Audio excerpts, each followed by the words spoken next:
Okay, good evening, ladies and gentlemen. Thank you for joining us. The City Council is adjourning from closed session at 6:14 p.m. There is nothing to report. At this moment, I'm going to call to order the Parking Authority of the City of Elk Grove, a regular meeting to order on Wednesday, July the 10th at 6:15 p.m. And Mr. Secretary, roll call, please. For the roll call, and just a note on the Parking Authority meeting, this is a required annual meeting that we have of the Parking Authority. It's more a procedural item. In the formation documents of the Parking Authority, the City Council sits as the Board of Directors of the Parking Authority with a visual roll call with the exception of Councilmember Detrick. I'll note all other members are present. I did want to note there's no additional compensation or stipend to the City Council members for their service on the Parking Authority. Okay, next item is public comment. I want to open public comment. Seeing that no members of the public signed up to speak, I want to close public comment. I want to move to the next item, 3.1.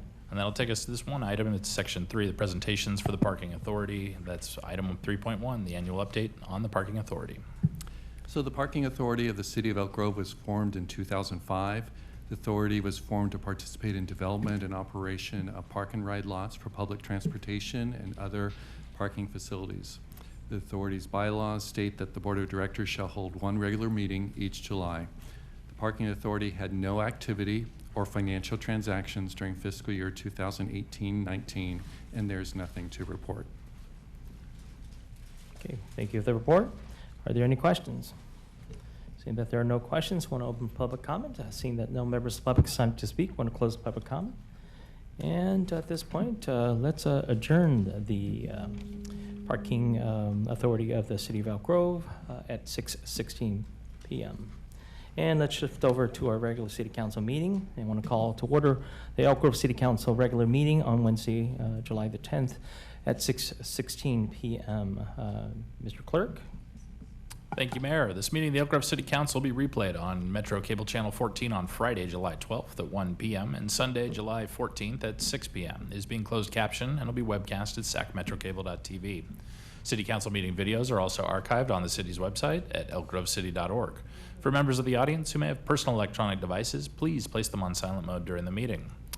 The Elk Grove City Council welcomes, appreciates, and encourages participation in the City Council meeting. City Council requests that you limit your presentation to 3 minutes per person so that all present will have time to participate. City Council reserves the right to reasonably limit the total time for public comment on any particular noticed agenda item as it may deem necessary.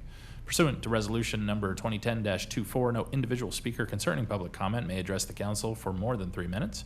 Speaker timer on the podium counts down the individual speaker time remaining and will turn yellow after the first 2 minutes have passed, indicating 1 minute remains to summarize comments. If you wish to address the Council during the meeting, please complete a speaker card. They are the blue cards, which can be found at the back of the chamber and provided to the Assistant City Clerk prior to consideration of the agenda item. Thank you, Mayor.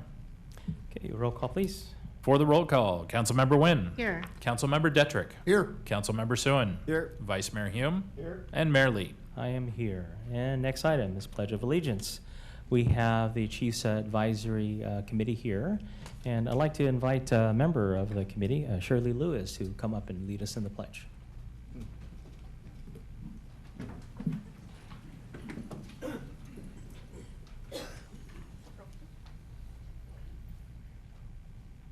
I pledge allegiance to the flag of the United States of America and to the republic for which it stands, one nation, under God, indivisible, with liberty and justice for all. Thank you, Shirley. And at the beginning of every regular City Council meeting, the Council would like to invite members of the public to join us in a moment of silence. So if you could, join us, please.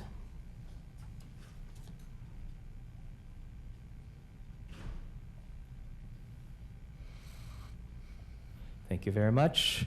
And next item. Take us to Section 2, approval of the agenda. So moved. Second. Got a motion, a second, all in favor? Aye. Opposed, abstention? Next item. Under Section 3, we have no items under the closed session, which will take us to Section 4, our presentations and announcements. I did want to note for item 4.1, due to scheduling conflicts, we won't have the Elk Grove Thunder softball team here tonight for the presentation. Staff will work with the coaches in order to reschedule the presentation of that item, which would take us on to 4.2, the Chiefs Advisory Board Year in Review.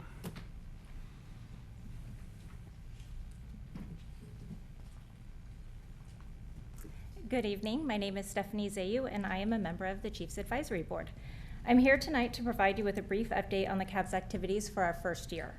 First, I would like to thank Chief Noblet for his time and dedication to the CAB, and also want to thank Tamara Lopez for all of her time and assistance. Without her, we wouldn't know where to go, when to get there, and all the minutes. So truly thank both of you. The CAB is a diverse board of community volunteers who care deeply about their city and its relationship with its police department. We currently have 13 members and are recruiting a 14th. Since our first meeting back in May of 2018, we've had 10 meetings. We have created a mission statement, and that's posted on our website. And I hope you guys do go to the website. In addition to the mission statement, we have more information on each of the board members and all the minutes as well.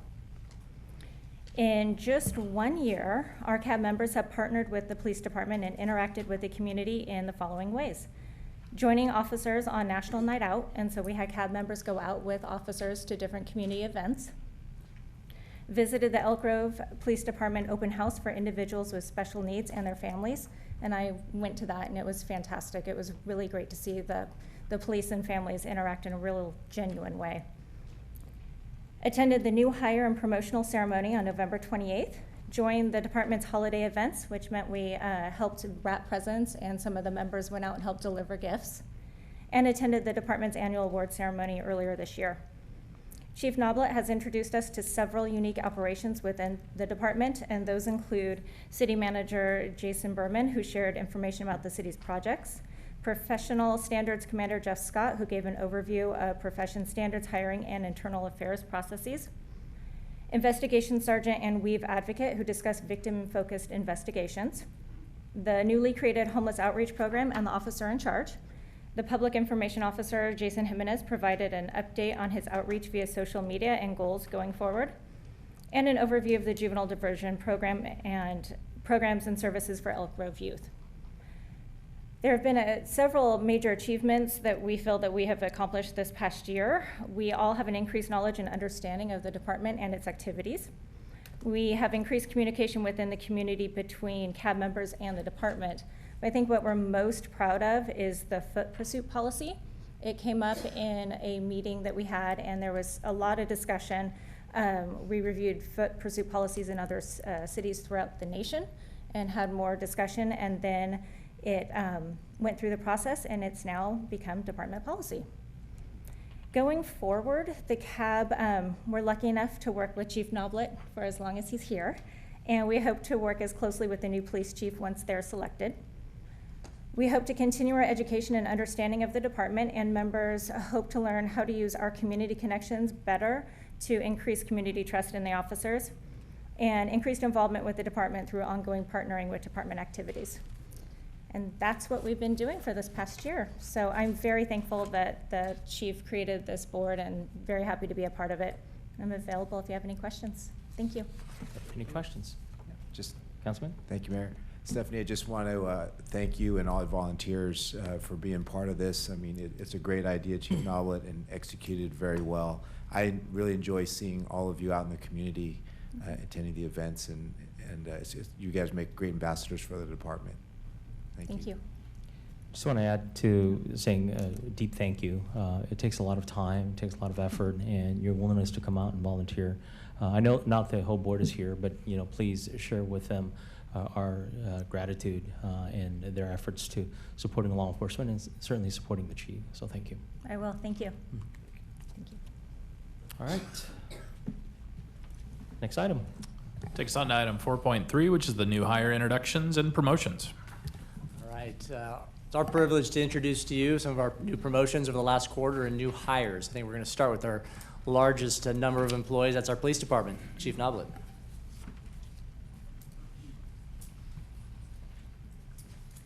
Thank you, Mr. Behrman, Mayor, Vice Mayor, and Council. It's my pleasure tonight to introduce our newest. We actually have 29 new employees that have started over this last quarter. So we prepared a brief 5-minute vignette for each. No, I'm teasing. We're going to do this. We're going to do this relatively quickly tonight as they file in behind me. I'll give them just a second to do that. So my plan tonight is to introduce the employee, of course, tell you what their title is at the department, and the date they were hired.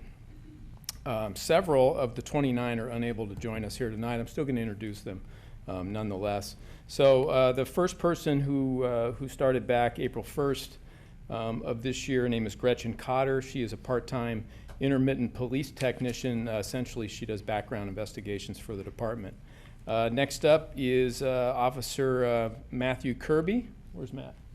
Behind me there. Matt started on April the 15th as a lateral police officer from Los Gatos Police Department. Next up is Kim Wasserman, who was actually promoted during this time period to Police Records Tech 2. I believe Kim wasn't able to be here tonight. She's right there. Kim Yeah. is here. Excellent. Excellent. I didn't think Kim was Chief, gonna be that proves you don't have eyes in the back. Yeah, no. That too. I'm glad Kim's here, especially because she was promoted, and that makes me happy that she was able to join us.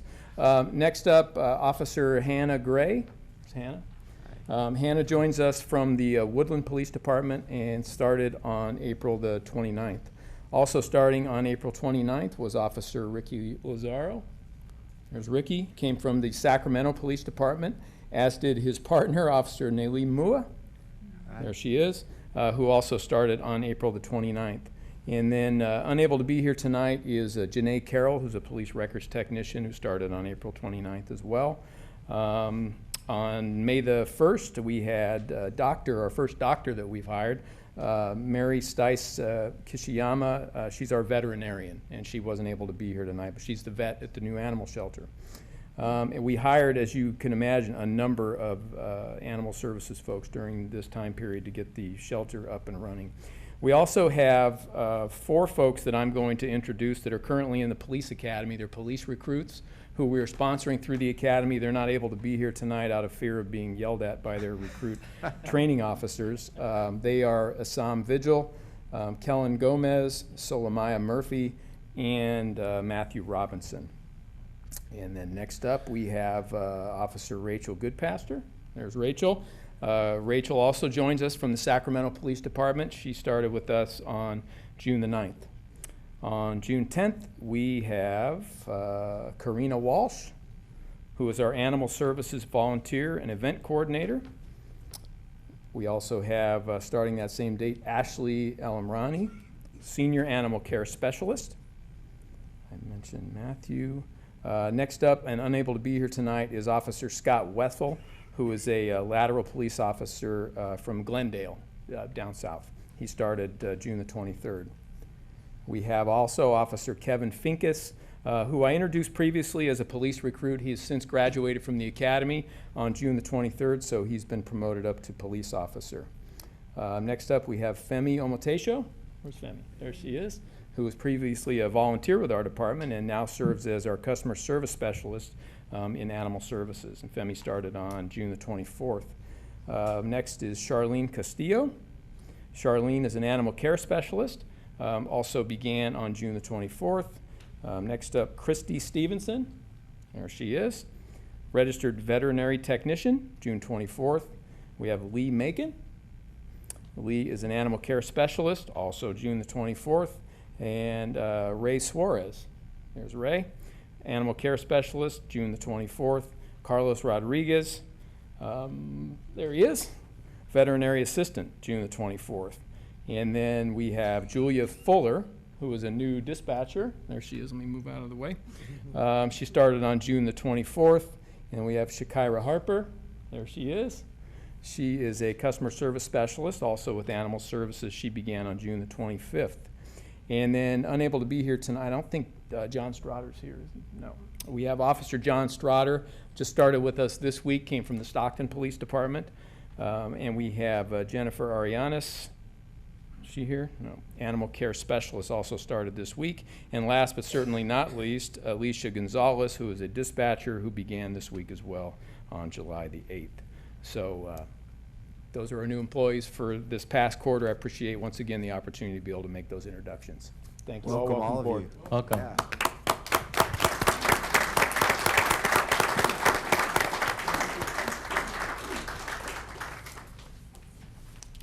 Okay, thank you very much. Let's jump to the next item.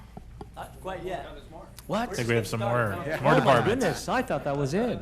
Well, come on Another down. page. We've been busy in the last quarter. A lot of things happen in the police department, but things happening all over the city. And so my staff can come on up. So first, I want to introduce Sumit Beatty. Sumit is an intern in the city manager's office. He's a graduate intern. He's a Sac State student receiving his master's degree in public policy and administration. He is an Elk Grove resident, and he's doing a great job. He started with us on May 20th, and we're really happy to have him. Next to Sumit, who we got next? Carrie Byerline.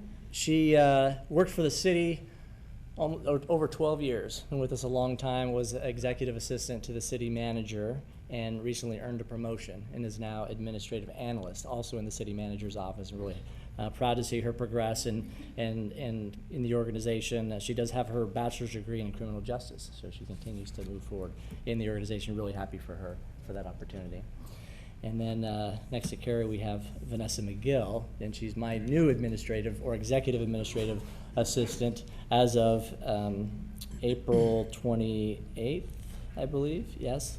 And she has been working with the city for almost 10 years as well. Started as a customer service specialist and worked her way up to different opportunities throughout the organization. And she's doing an amazing job helping me in all the various tasks that I have to do. So really happy for her. And she's also in the process of pursuing her degree in business administration. So really, really proud of all of them. Thank you.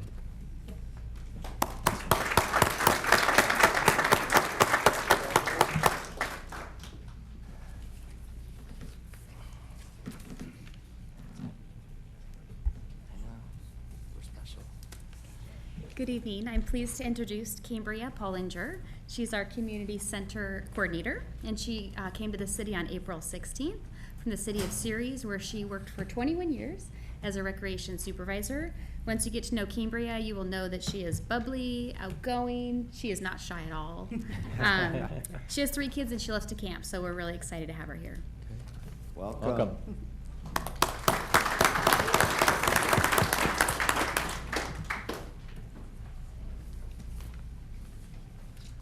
Good evening. I have the pleasure of introducing Carrie Whitelock. She is our new Strategic Planning and Innovation Project Manager. There you are.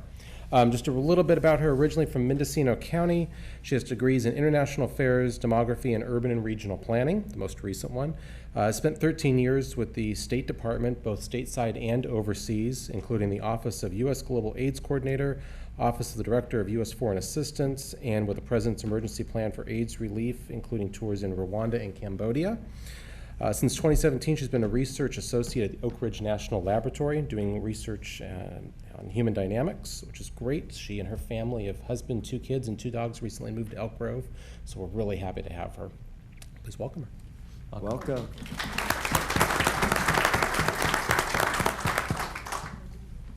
Oh wait, there's more. So I'm happy to introduce Leanne Bolaño. Leanne is our law clerk student intern. Excuse me.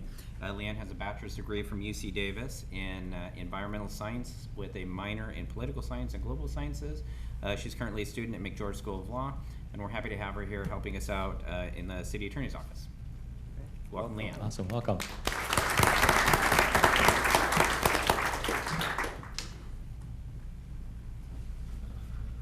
Good evening. I'm here to introduce Tricia Leong. Unfortunately, she couldn't be here tonight. She's a student intern. She's pursuing a master's degree in counseling at Sac State, and she's going to help Recycling and Waste Division educate businesses about the state mandated recycling requirements. Thank you. Awesome. Thank you.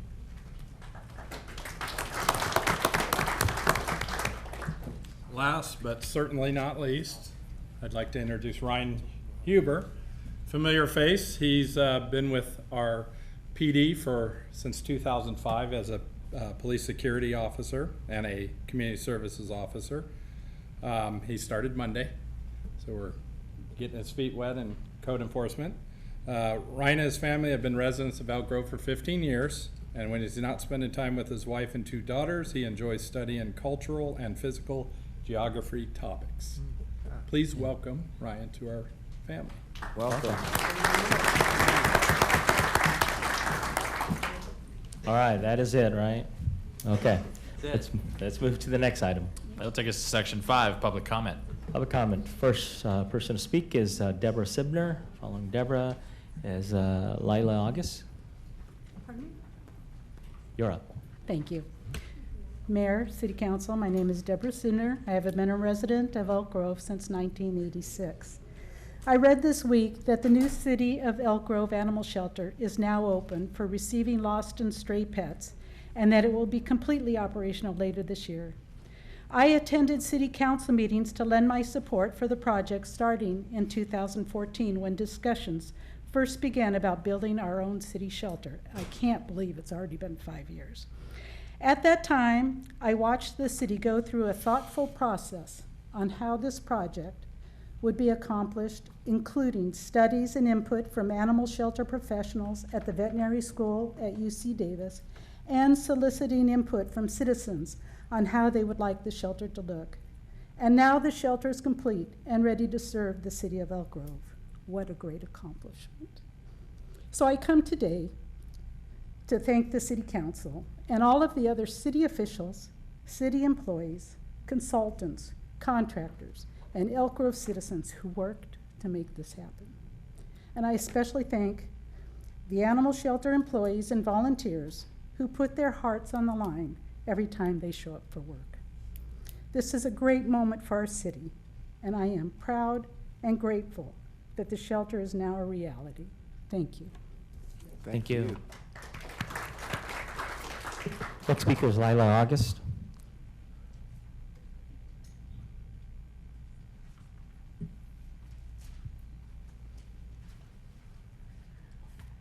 Hello again. For those who weren't here last meeting, I am Leila August, a 28-year homeowner in Elk Grove. I'm a retired licensed clinical social worker.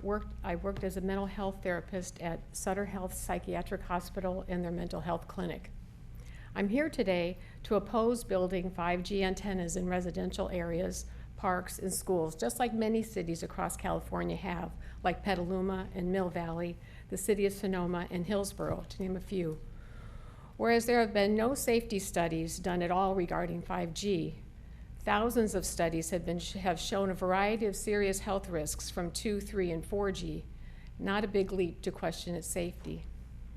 My concern is that most people don't understand these risks and that you may misinterpret that as an informed decision on their part to think 5G is safe. It's a similar scenario to the lack of misinformation given to people with toxic things like lead and asbestos, Roundup, and of course tobacco. The risk of these toxic substances were not made widely known, literally, until decades after the first health risks were discovered. In the meantime, big business made a lot of money selling them, and our people got sick, with many dying. Unfortunately, EMFs fall in this category with the telecommunication companies and government agencies like the FCC keeping the health risks tucked away and leaving our people in the dark, kind of like mushrooms, you know, in the dark and fed manure. One heroic city council in Berkeley, California, passed an ordinance requiring retailers of cell phones to post in their store and give to the purchasers of cell phones a written notice or warning about the EMF exposure, FCC exposure limits, and how and where to use the phone per manufacturer's instructions. They want to let their citizens know cell phones aren't safe held next to the body, as that is a documented health risk. Did you know instructions to keep your cell phone away from your body are in the fine print of cell phone manuals? Telecommunication companies were opposing this enacted ordinance, but just this past July 2nd, the ordinance was upheld in the U.S. Court of Appeals. That must be clearly a documented risk, right? The Berkeley City Council gets to keep their constituents informed. Before you let AT&T or Singular build these powerful EMF radiating antennas near our homes, our parks and schools, and anywhere really, please seriously consider the health and safety of the people your charge is to protect. Thank you. Thank you, ma'am. Next speaker is Margie Burton. Following Margie is Mark Graham. Come on down, Ms. Burton.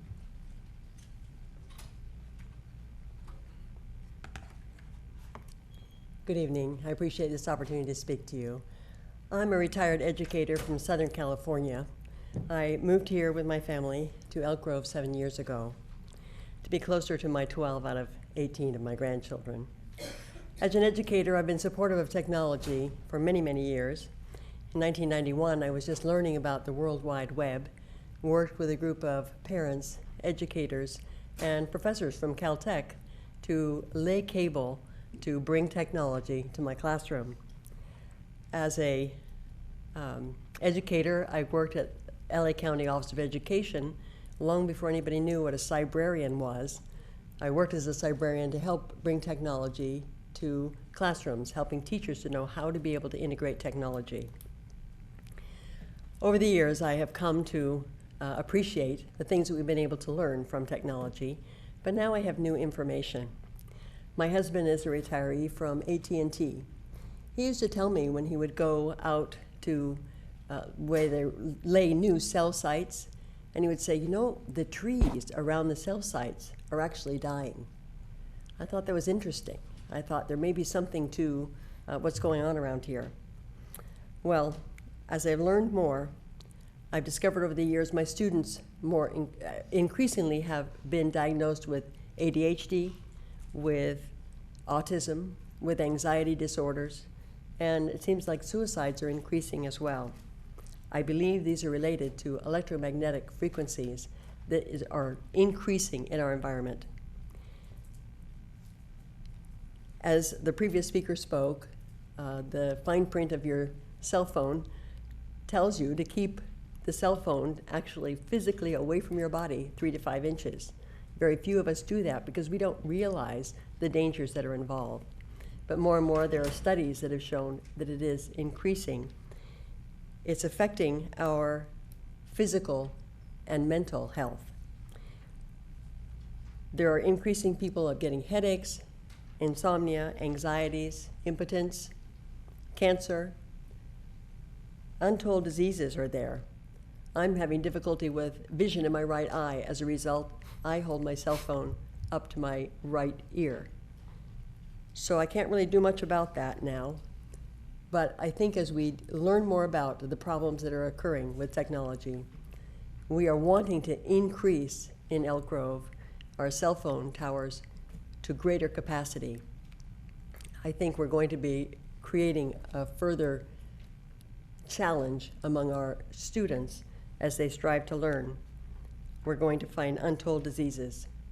So I would like you to consider keeping technology, this 5G, G5 technology, to commercial and industrial areas and keep them out of our residential areas. Thank you, ma'am. Thank you. Appreciate it. Our next speaker is Mark Graham. Following Mark Graham is Tara Martin.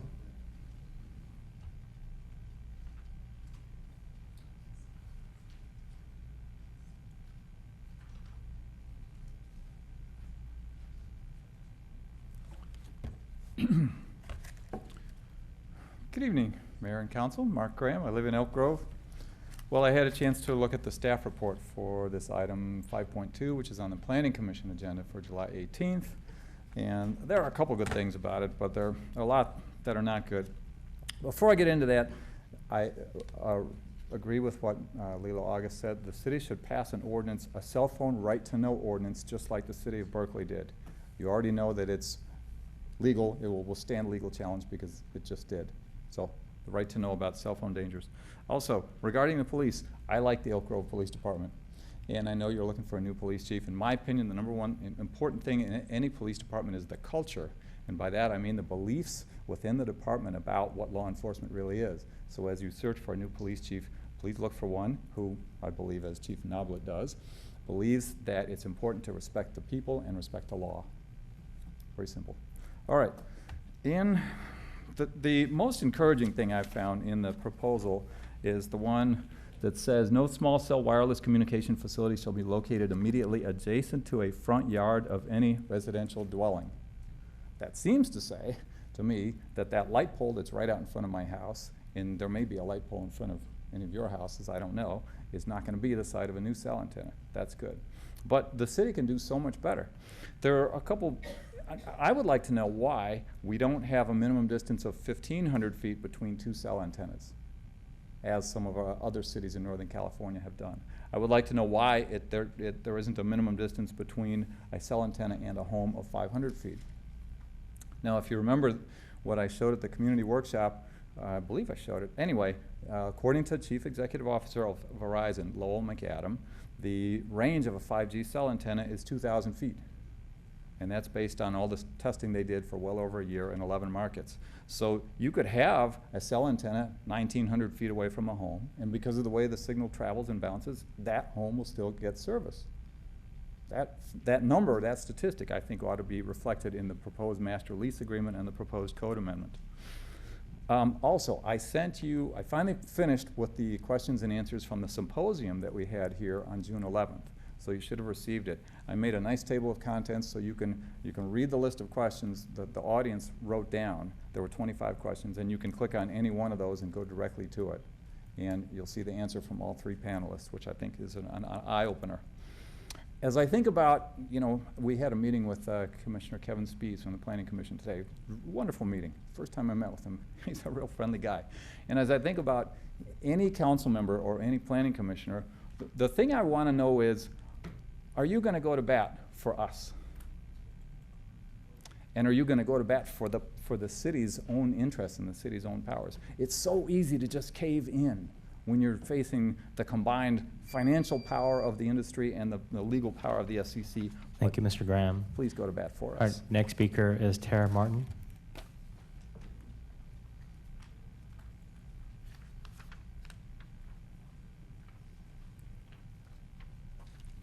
Good afternoon, everyone. My name is Tara Martin, and I've been living in Elk Grove for about 15 years. I came to Elk Grove as a young woman, a mother, by myself, and I was happy to move into Elk Grove. Since then, I've purchased 2 homes here, and I love the city. I love the police department. I love the school district. I just love Elk Grove. So why am I up here today? What I wanted to talk about, and I've heard a lot of things. I've been working and I raised my child here. And I'm noticing as we're growing, which is great, that's always an awesome thing to have happen, that we're growing. I'm noticing a couple of things that are starting to be quite concerning. I know that our Elk Grove Police Department is very busy. I know that we have a lot of things going on and we're trying to strengthen our community. And I'm interested in knowing how I can be a part of the help. But what I wanted to bring up today is, I know that we're just now opening up our new shelter for the animals, but it seems like we're starting to have a little bit of stray animals running about, and it's quite concerning. Now, there's some things that we can't do anything with. We have pigeons that people have as pets, and they're doing everything all over the homes. We have wild turkeys in our area. They're birds. I understand that. But what we also have here is, I'm seeing, is cats. And they're not stray cats. They're cats that are pets. And they are starting to populate the entire neighborhood. They're not housed. And I'm being told that they're free to roam about, but they're scratching cars, they're breaking things.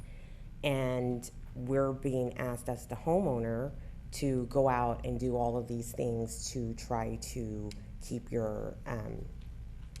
yourself safe or what have you.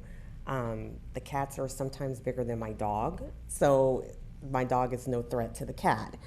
However, I've had my cars scratched with the cats. I've had my hot tub gazebo punched out, and you're saying, oh, poor her. But it is starting to become quite a concern. People in my neighborhood, they have left like flyers.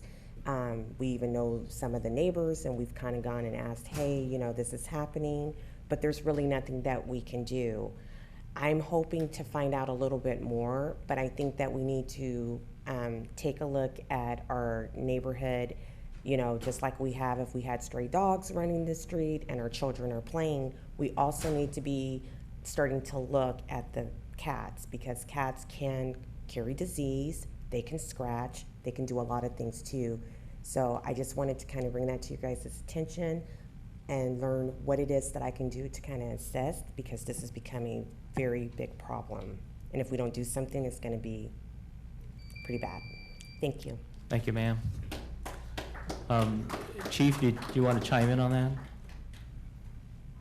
Only to say that Captain Solomon's going to get in contact with Ms. Martin. I appreciate your comments, and we'll put you in touch with the Animal Services Manager, and we can talk about how you can get more involved and maybe some things that we can do in your neighborhood to alleviate those issues. Thank you. Sure. All right, so excellent. Thank you, Ms. Martin.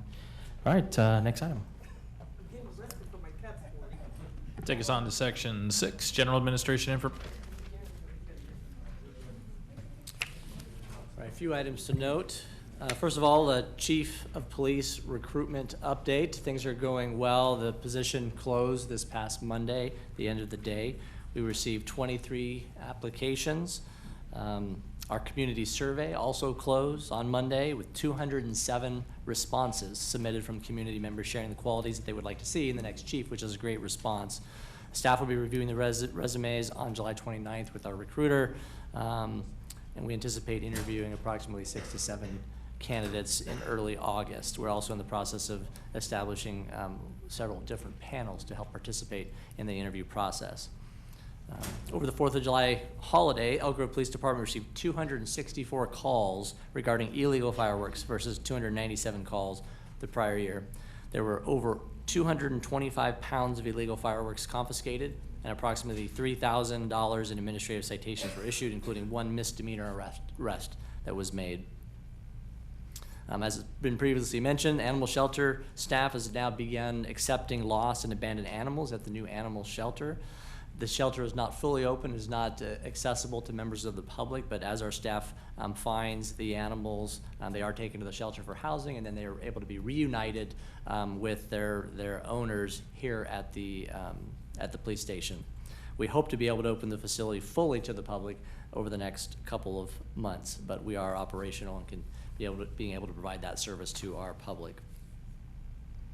Another big milestone is on July 1st, Sacramento RT, Regional Transit, began contract operations for the city's transit services and maintenance. I want to thank RT, our own city staff, and MV, and the smooth transition. We've not received any complaints from members of the public. Things seem to be going along quite nicely, and we look forward to a continued partnership with Sac RT into the future. And finally, the city is seeking nominations for the 2019 Accessibility Awards. This is an annual award process. Nominations are open to businesses, organizations, and individuals who go above and beyond for individuals with disabilities in Elk Grove. Nominations will be accepted online from the city's website through August 2nd. And that concludes my report. This report and other information about some of the city's top priorities are included on the city's website. I encourage members of the public to go on and take a look at it, and I'm happy to answer any questions that the council might have. Thank you, sir. And are there any questions? Councilman? Thank you, Jason. I wanted to ask about the fireworks for, I've heard a few complaints. I don't know if my colleagues had as well, but it just seems like there's always a resourcing issue. And I know Chief Noblet and I spoke, and with the red, white, and blue, I know it takes a lot of our resources. Is it because maybe citations are a law enforcement duty? Is it possible to get temporary help? I know other cities are inundated, but I'm looking at, is this something we can assign as a temporary work assignment, that we could pull people off the street with the minimal training type of thing so they could spot these illegal fireworks? That's certainly possible, and I can tell you, council members, I also received a number of complaints, some of which came through you all, but not all of them, certainly. I will say, for the record, my own experience as an Elk Grove resident was that things were pretty quiet this year until the 4th, and then the night of the 4th, the lid kind of came off, and it was pretty rough. We had a lot of calls out there. As you mentioned, council member, we do have a resource issue, certainly, associated with providing a safe environment for that event, which is a showcase event for the city on the 4th of July, certainly. It's quite a resource drain, which leaves typically minimal staffing for patrol services. The other issue, the other phenomenon as it relates to this proliferation of illegal fireworks is that it's certainly not unique to us here in Elk Grove. I think anybody that saw the news that night might have seen the same pictures I saw, which were over the city of Sacramento above the tree canopy. It was just firework after firework, and this is well after 11 p.m. when the lawful celebrations had concluded. So with those things in mind, we've already started some discussions this week with staff. You know, as you all know, I personally will not be here next year for the 4th of July, but I think it's important that we still start to look at, you know, what our response is going to be for next year. My recommendations to my staff have already been that we really take a close look at you know, even ordering in, frankly, more of our staff, so that we ensure that not just the event at the park is fully and safely staffed, but that we bring in additional resources to work with our patrol officers on the night of the 4th, 5th, et cetera. There may be some opportunity to work with folks that are not even police department members for the purposes of perhaps issuing citations, although that gets a little bit dicey. But I think minimally serving as additional eyes and ears in the community, and then perhaps being able to dial in our responses a little bit tighter, because I can tell you that a number of the calls for service that we got on the 4th, as Mr. Behrman mentioned, there were, you know, well over 200 just on the night of the 4th alone. And because our patrol resources were as limited as they were, you know, truthfully, we were able to only respond to probably a quarter of those calls. And that's not completely due to staffing alone. Sometimes it's due to the fact that we get a call and, you know, a resident will say, well, I don't know exactly where this is happening, but it's happening, you know, somewhere behind my home, say. And so without better locations, it becomes a little bit more challenging to identify those specific spots. So if we did have more eyes out in the community, that could be of great assistance to us. Yeah, and so what I was thinking is similar to, you know, holiday shopping. People, they hire a bunch of folks, you know, for seasonal work, right? And I recognize it's a little bit different than that, more complex and everything. But if you had spotters out in the community, and so perhaps they're videotaping the occurrence, they're videotaping, you know, the residence, the address where it occurred, and then similar to our red light cameras where we actually have an officer that reviews the tape, then maybe, you know, that would help with your resourcing. They could review it and then determine whether it was truly a violation or not, or, you know, some sort of warning for the first year, or basically we see you, we know you're doing this, that type of thing. I'm just trying to think of out-of-the-box ways that you could get resourcing quick, so. I agree, and there are actually applications that are available now that allow for that kind of an interface to occur. So, you know, we would be reviewing some of those cases, of course, after the fact, which doesn't always make people, you know, very happy in the moment. Mm-hmm. But irrespective, we would at least be able to follow up and ensure that perhaps, you know, even the after the fact enforcement might prevent a future such occurrence, for sure. Okay. Thank you. Chief, has there been any studies done on cities that have prohibition on any fireworks, period, on what the ratio of illegal fireworks that still come out? I'm not, honestly, Councilmember Detrick, I'm not sure about that. I can't answer that with certainty. My guess is there probably are. I can tell you my own experience. Before I came to work here in Elk Grove, I worked in San Joaquin County, and all the years I worked there, even safe and sane fireworks were prohibited. And mind you, that was several years ago, and certainly there really has been a proliferation of illegal fireworks since then. But we saw, and this is very anecdotal, but we saw far less firework activity then, because, you know, at least I think part of the reason probably was because they were prohibited. But as far as studies and the like, I'm not certain. Because the sad part that goes with this is we saw the fire damage from last year, unrelated to fireworks, but still the fire damage that went through all of California. And obviously we have enough rural areas here that are subject to those same problems. So I know that there was some correspondence from several citizens that I forwarded on to you that did ask that question. So maybe that's something that we can look into and see if it's even worth pursuing the investigation on that. Well, we could certainly do that, and I think I would probably enlist the assistance of the fire chief and some of his staff in that analysis as well. Yeah, because the question I would have is, it's illegals that we're talking about in the first place. So, you know, to Councilman Detrick's point is, if you completely prohibited it, wouldn't you still have the illegals anyway? But that's what we'd like to determine. I think part of the theory there is that and I'm not advocating a position here, I'm just speculating a little bit. If the safe and sane fireworks were in fact prohibited, then I think you could reasonably suspect that any fireworks that you do hear or see in the community are going to be illegal, and then your response could be a little bit more targeted. Because as it stands now, sometimes folks call because they don't know whether they're legal or not, and then so we'll send resources to a location only to find that they're legal, safe, and sane fireworks, and then that diverts staff and resources. So I think might be part of the theory. I see. Thank you. Yeah. Chief, I forwarded a number of emails to you too. Just off the cuff, do you have an idea how many complaints came in? I don't know exactly how many complaints, but the 264 the calls for service, the 264 calls for service would represent a pretty good depiction of the number of complaints. And again, that was just the night of the 4th. Yeah. All right. Okay. Any other questions? Nope. All right. Next item. Take us to section 7, council comments, reports, and future agenda items. Okay, Councilmember Detrick. Yeah, the only thing I have is I was in correspondence with Christopher Jordan, Gil Albiani, who represents a lot of landowners in the rural area. Was surprised to find out that new gated communities are against the general plan.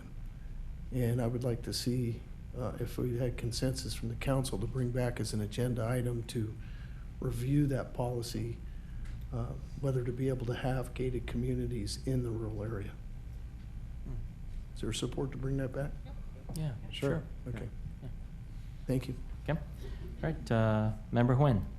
Thank you, sir. I had the opportunity to attend the 4th of July celebration at the Elk Grove Park, and it was wonderful. It was my first time attending it because I was in town at the time, and it was great to see our community come out, all the carnival games that our city staff had on. I brought my 2 kids with me, and they definitely enjoyed it. So nice to see our community come out for that. I did hear, and I didn't get a chance to witness this, that the sprinklers went off. Is that right? The sprinklers went off right at about, right during the show, the sprinklers went off and everybody had to get up and run off. I heard about it. I wasn't there to witness it, but. I will say I heard about it as well, and that was, if that in fact happened, it was not by design. Yeah.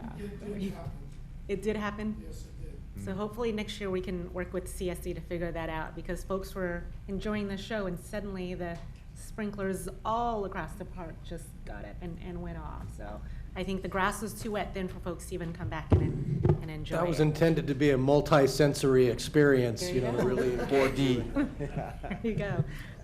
I also had an opportunity to speak at the Young Assembly Member Cooper's program, where about 30 young people from our school district here are interested in running for office. It was wonderful to see just a diverse crowd and the youth from all the different schools here, both men and women, and their interest in just politics. So the future is bright for us there. I also am working with an organization called OCA on a Speak and Lead program, which is working with 4th, 5th, and 6th graders all the way up to middle school in public speaking skills. Many of them are really shy and don't know how to speak in public, and the opportunity to be able to come to the six-week course and learn about public speaking opportunity is just a wonderful thing. And then Monday, I came in Monday to the office, and it was the first day for our Civic Summer participants. It was their first day. I was able to meet quite a few of them, so I'm interested in seeing how that works out, and they looked really excited, and that was nice to be able to greet them on their first day. And that's all I've got. All right, thank you. Councilmember Soon. Yeah, I also attended the Red, White, and Blue and wanted to commend staff for putting on another great show, and our partners at CSD, sprinklers aside, of course. And also attended got to speak to our students at the Young Assembly Member program. I have to agree with Councilmember Nguyen. It was really great to see so many kids from across the region all together, interested in just leadership in general. It wasn't always just politics, but just looking to gain a better understanding of how local, state, federal government works. So I'll leave it there. Thanks. Okay, Vice Mayor. Yeah, thank you. I was also out at the Salute to Red, White, and Blue. I want to thank all of PD and city staff that worked so hard to put that event on and keep everybody safe. Thank our partners with the CSD. It's a great turnout, great concert, and a great fireworks show. I was nowhere near the sprinklers, so didn't bother me at all. But and then I wanted to ask, I got a call from the gentleman that was here at the last council meeting with the fence setback issue. He's curious when that might appear on a council agenda. Do we know how long until that might come back? We had planned to bundle it with a few other code amendments, and I'd have to get with CJ and Antonio because we've compiled a few. We can bring it separately. If we do, it'd be the end of the second meeting in August because we have a recess. Okay. So the earliest it would be the second meeting in August? That's correct. Okay, great, thank you. And then the last thing I'd like to say is Jason commented on the SAC-RT contract transition. And I'd like to point out that Henry Lee was awarded the title of the #1 CEO of transit agencies in the United States. Wow. So Wow. that's a pretty big honor. That's Impressive. incredible. Yeah. Congratulations. So congratulations, Henry. Yeah. That's it. Wonderful. A number of the boards and committees were canceled. The meetings were canceled. The only thing I wanted to highlight is I attended the mayor's conference, and there were a number of resolutions that United States Mayors of Conference did pass, and I'll forward that to the individual council members so that you guys can be abreast as to what went on. That is it. All right, let's move to the next item. Take us to Section 8, our consent calendar items. Okay, I want to open for public comment. Seeing that no members of the public sign up to speak, want to close public comment. Council deliberation and direction. Move staff's recommendation. Second. Got a motion? Got a second? All in favor? Aye. Aye. Opposed? Abstention? Next item. That'll take us on to Section 9, our public hearing, starting with item 9.1, which is a public hearing to consider an ordinance amending the Elk Grove Triangle Special Planning Area. Good evening again. As Jason mentioned, this is the update to the Triangle SPA. As you'll recall, this is an update we've been working on for a little while and stems from direction you provided at the general plan, as part of the general plan update.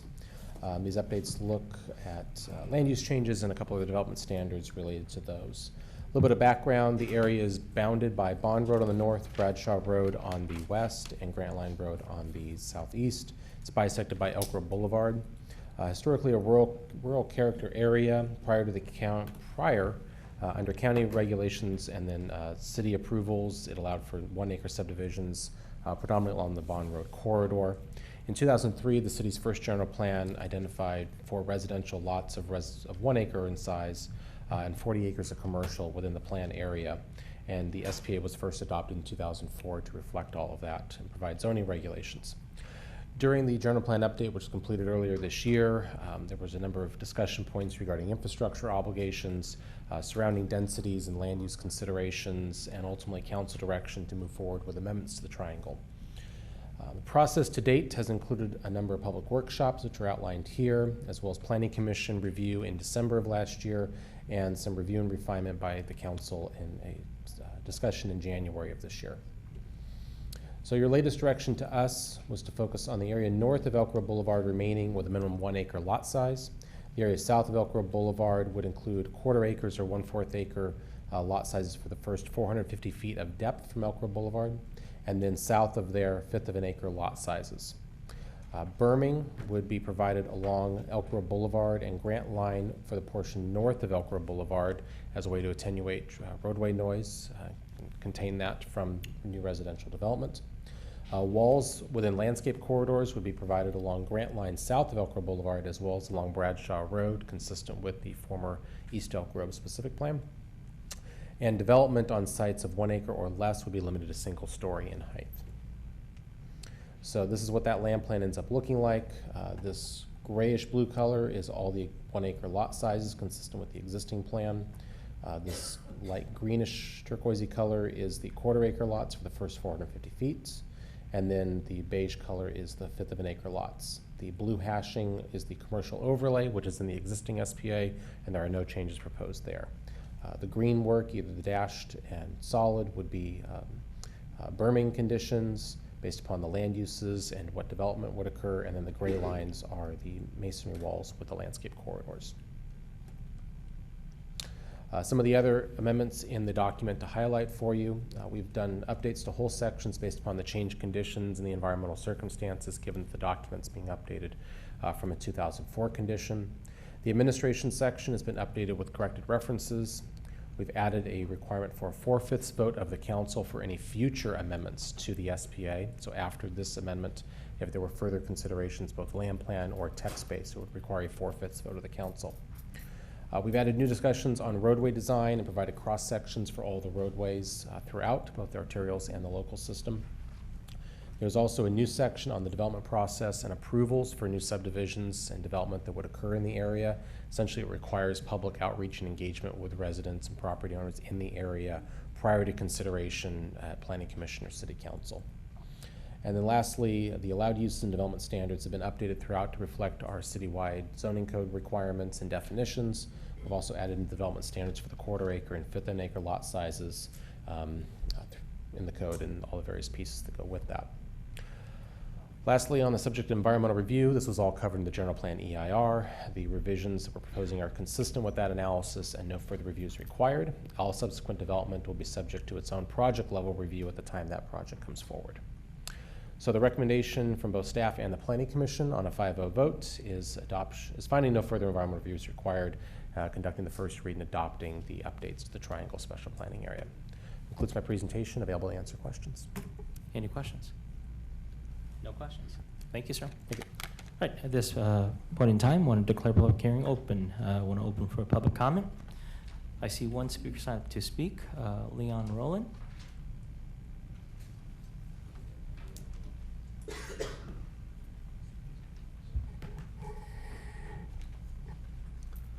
Hello, I'm Leon Rowland. I live on Jetmar Way.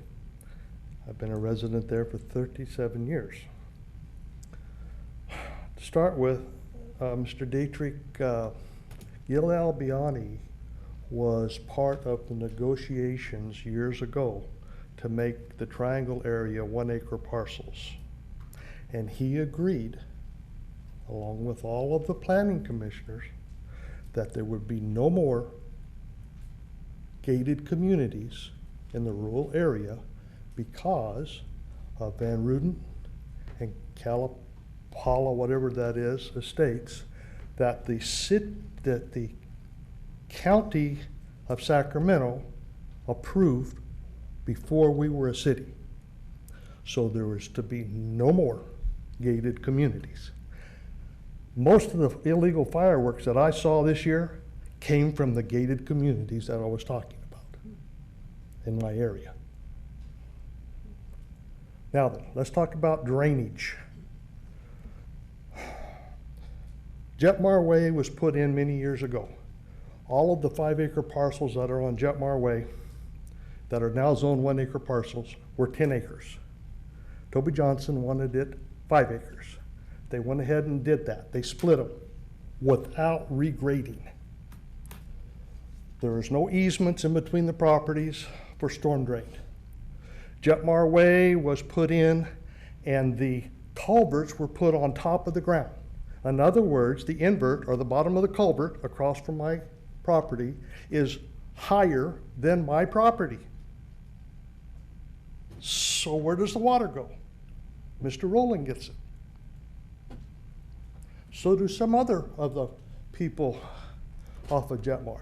And then they went ahead and they put in a couple of private roads, Pavage Lane and Butterfly Lane. I don't know if there's an easement down Butterfly Lane or not, but on Pavage Lane, they went ahead and put the road on top of raised it 12 inches above my property. No culverts underneath. But whenever they approved Van Ruden and Calipatria, whatever it is, they said that they agreed to put culverts underneath that road. They never did it. It was part of the agreements that I witnessed here, and they never put them in. So what we have is a problem with the storm drain system. It was never engineered properly, but it was approved by the County of Sacramento. And you guys are strapped with it now. You guys can fix it. There's ways to fix it. You know, we all pay taxes out there. I've never seen the roadside ditches on Jetmar Way cleaned out. Do you know why? There are no ditches. The road's too high. Thank you, Mr. Rowland. So you guys got some problems. Take care of it. Our next speaker is John Fireball.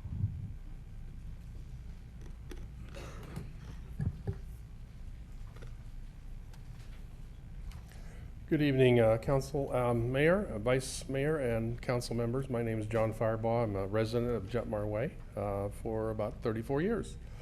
I wanted to just repeat basically what I said to Planning Commission on this same topic. This has been a long journey, and we appreciate the city's ability to listen to us and take that into account.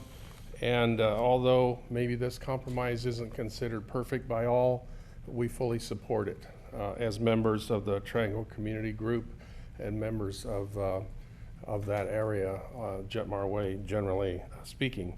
We'd like to thank you, the City Council Planning Commission, for going through this effort and going through this journey and giving us a chance to make our inputs. I'd like to give special credit to Christopher. He worked very hard on this, and certainly step by step we joined him, and I think we've come up with a good solution. So even though this is maybe the beginning of another phase, because there will be developments in that area in accordance with this proposal, if you approve it, that certainly might be worthy of reviewing, but just wanted to say thank you. And we appreciate the opportunity for this proposal and hope that you will approve it tonight. And we'll move forward as proposed in the Triangle SPA. And thank you again. Thank you, Christopher. Thank you, sir. Seeing that there are no members of the public signed up to speak, I want to close public comment and declare public hearing closed. Council deliberation and direction. Yeah, Mayor, I have just a few changes to the land plan that I'd like to make. They're minor in nature, but it might require this to be kicked back down to the Planning Commission for another year, year and a half, 4 or 5 meetings. Are you up to that, Christopher? You'd be good with that? Excellent idea. Let's move forward. Kidding. As Mr. Firebaugh said, this has been a long journey, but one that I think was worth taking. And I think we have at least a current roadmap for the immediate future that I hope to see held strong. So I will introduce and waive the full reading by substitution of title only, an ordinance finding no further environmental review is required and amending the Elk Grove Triangle Special Planning Area. Second. Got a motion, second. Any additional comments? Yeah. Councilman. So it has been a long journey. One thing I have to tell you, that you guys were very, very respectful at all the meetings that we had, and we did have several of them, and appreciate that you guys always stayed positive. Sometimes when the emotions get involved, some people get a little angry and a little volatile, but you guys were always very, very civil, very positive, very professional, and it's a lot easier to receive information when we're treated with respect, and I really, really appreciate that. Appreciate the comments. One thing between Bob and Darren, maybe you guys can, if you haven't already, meet with Mr. Rowland and see what options there may be. You know, what is city responsibility and what is private party responsibility? What may or may not be able to be done out there? And if there is something on any developments that we've approved that haven't been done, that maybe we need to go back and just double check on that. But again, thank you for everything that you guys have done. And I know there was a lot of compromise on everybody's part, and really appreciate that, because if there wasn't a compromise, I think we'd still have this item floating, and I support it as well. Ready for a vote if there's no other comments. Okay, no other comments? All right. All in favor? Aye. Opposed? Abstention? All right, next item. All right. Take us to section 10, our regular agenda action items and recommendations, starting with item 10.1, which is to receive information and consider a resolution dissolving the City of Elk Grove Multicultural Committee and establishing the City of Elk Grove Diversity and Inclusion Commission. Good evening, Mayor, City Council. My name is Smeet Beatty. I'm a graduate student assistant in the City Manager's Office, and tonight I'm going to talk to you about the proposed Diversity and Inclusion Commission. So a bit of background to start. At the September 14th, 2011 City Council meeting, the Council formally established the City of Elk Grove Multicultural Committee. The existing scope of the committee is as follows, with perhaps the most notable of their duties being the planning and holding of the annual Multicultural Festival. However, in fall of 2017, an Elk Grove business had a hateful and racist note left at their business establishment, which started a conversation about diversity and inclusion in the community. Now, diversity and inclusion are sort of broad terms, so for the sake of defining that, staff considers diversity to be the entire range of human differences that includes, but is not limited to, things such as race, ethnicity, gender, age, religion, so on and so forth. And inclusion puts the concept of diversity into practice by creating an environment of involvement, respect, and connection. So the scope of the proposed Diversity and Inclusion Commission would revolve around 3 tenets. The first tenet being education and promotion, where a commission would serve as a resource for city government and the community at large by providing information, education, and communication to facilitate a better understanding of our differences. The second tenet would be ambassadorship, where we would want the commission members to engage the community as diversity and inclusion ambassadors to solicit feedback and information which can help assist the city in eliminating and preventing all forms of discrimination.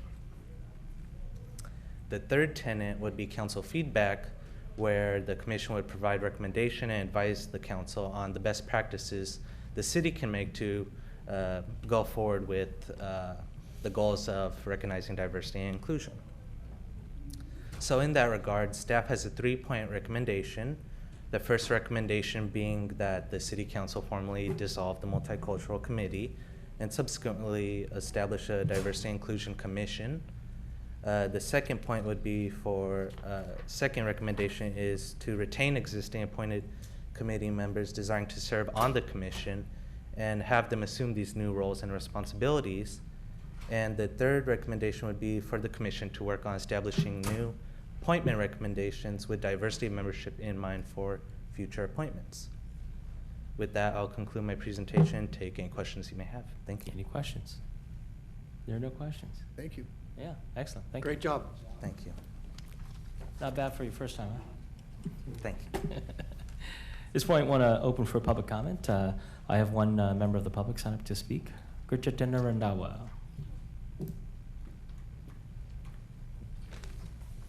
Good evening, Mayor and all council members. My name is Gurjitendra Randhawa, and I'm a member for the Multicultural Committee for the almost 2 years.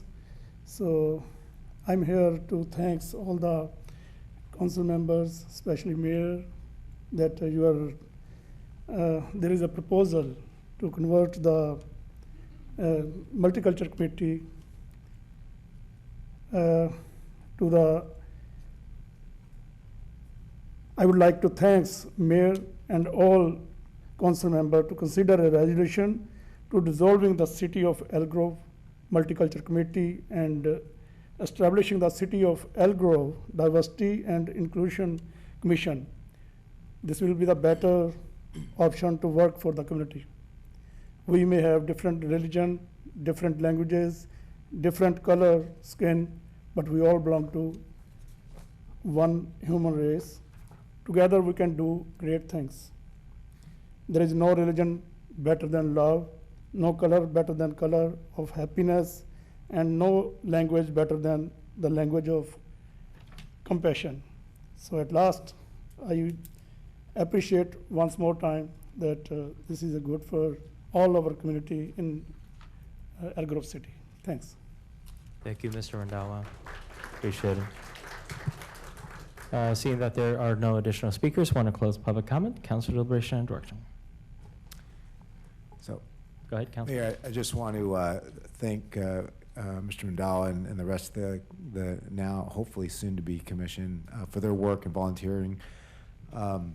a while back, Mayor, you and I met with them, and I was very pleased to see their willingness to do more. Our council received a lot of criticism in that their only thing that people saw was planning of the festival, and so while that's a very important event, I think having you all be willing to become ambassadors for us, and it's by extension of this council, having more people out there promoting diversity and inclusion, I think is a good thing for the city. I think it continues to set the right tone, and I'm just, again, grateful for your service, all of your service to this body. I haven't fully decided yet, body. Well said, Councilman. I think that the time in which both of us went to the committee was very beneficial, getting some feedback and actually developing some kinds of scenarios in which the committee can do a little bit more and can really do efforts within the city that would include various different communities. I thought that was very beneficial, and the feedback that I got was that they felt it, that we were very in support of them. And perhaps I think that's something that's important for all of us to continue to do, is to connect with the various boards and commission, and just encourage them that we're listening to them. And it was certainly a good meeting. So, Councilman. Yeah, I appreciate all that you do, and I think this is a prime example of how something can evolve. In 2011, when this first came forward, nobody had any idea what was going to happen. We put together a 10-member board, and we were hoping it was going to be successful. I don't know about anybody else. It's more successful than I ever imagined. Phenomenal what's come out of this, and now taking this to another level again. So thank you for all that you're doing, and thank you for the willingness to take this on. And I'm not sure if there's any other deliberation, but I'll move staff's recommendation. I have a couple questions. I'm sorry. Go ahead. I think our vice mayor has been waiting. A question for our deputy city manager, Ms. Reddick. How many members do we have on the commission now, on the committee now? Because there are just going to be 10 right There's now. 10, Currently yes. 10. And do they? I should have asked for this earlier, but do we have a list? Do they reflect all the communities? I think the current members reflect different race, ethnicities, and religions. I don't have a listing of that. That's information that we don't really currently collect, which was part of one of the recommendations that we wanted to kind of start to collect that information. So when the council does use appointments in the future, you can look at that if you want to diversify the group a little bit more. Yeah, okay. Yeah, I just want to make sure, I see that we have 10, and if we already have the 10, I know there was a little shift at one point where we had a few vacant positions. I just want to make sure that if we shift to this, that we make sure the members do reflect our community, and that they reflect in both diversity, religion, and whatnot as well too. Because I know we do have I think there was one point in time where we had quite a few of our Sikh communities that were on this committee, and I want to make sure that it's reflective of our city. Yeah, I think we can. I would agree with that. I think the other thing that's real important, and I think Karen, you and I talked about this, is, how do you ask somebody their religion, or their sexual preference? These are real sensitive issues that are legal issues as well. I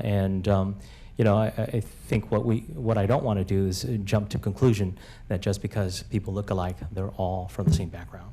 I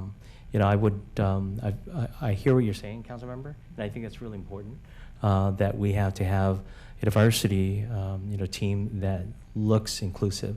But I want all of us to be mindful that don't be so quick to judge, because they may bring something to the table that is unique unto itself. Yeah, and I wasn't looking to ask what each person's religion is or what their preference is. It's more of what do you bring to the table. And I think in that answer, they will say what they bring, whether it's their belief, their faith, their religion, their culture or whatnot. I think that's where we take a look at it. All right. So, Vice Mayor. Yeah, I echo those comments as well. I think it's important that the commission itself is inclusive and diverse. It's unfortunate that there were a series of bad incidents, probably going back to the murder of Mr. Singh and Kaur, and then the more recent incidents to sort of elevate the discussion about all of this. And I think the city undertook a good effort to take a pretty introspective look at itself. And this, to me, just seems kind of to the point about it evolving as the maturation and outgrowth of perhaps what the Multicultural Committee was intended to be all along. And sometimes it just takes the service of some folks who are dedicated to it and some other external forces to really sort of sharpen the focus of things and put a new, I mean, we could call it anything we want, but I think we've outlined a pretty more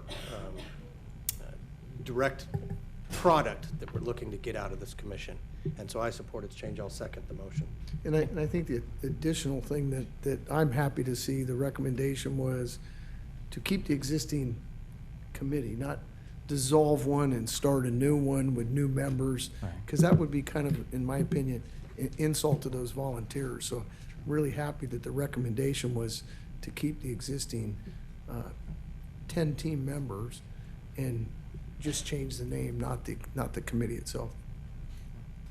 Okay. All right, got a motion second. All in favor? Aye. Aye. Opposed? Abstention? All right, next item.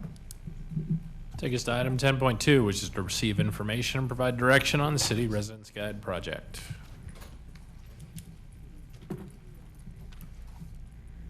Good evening, Mayor and Council. Kristen Lawrence with your Public Affairs Office.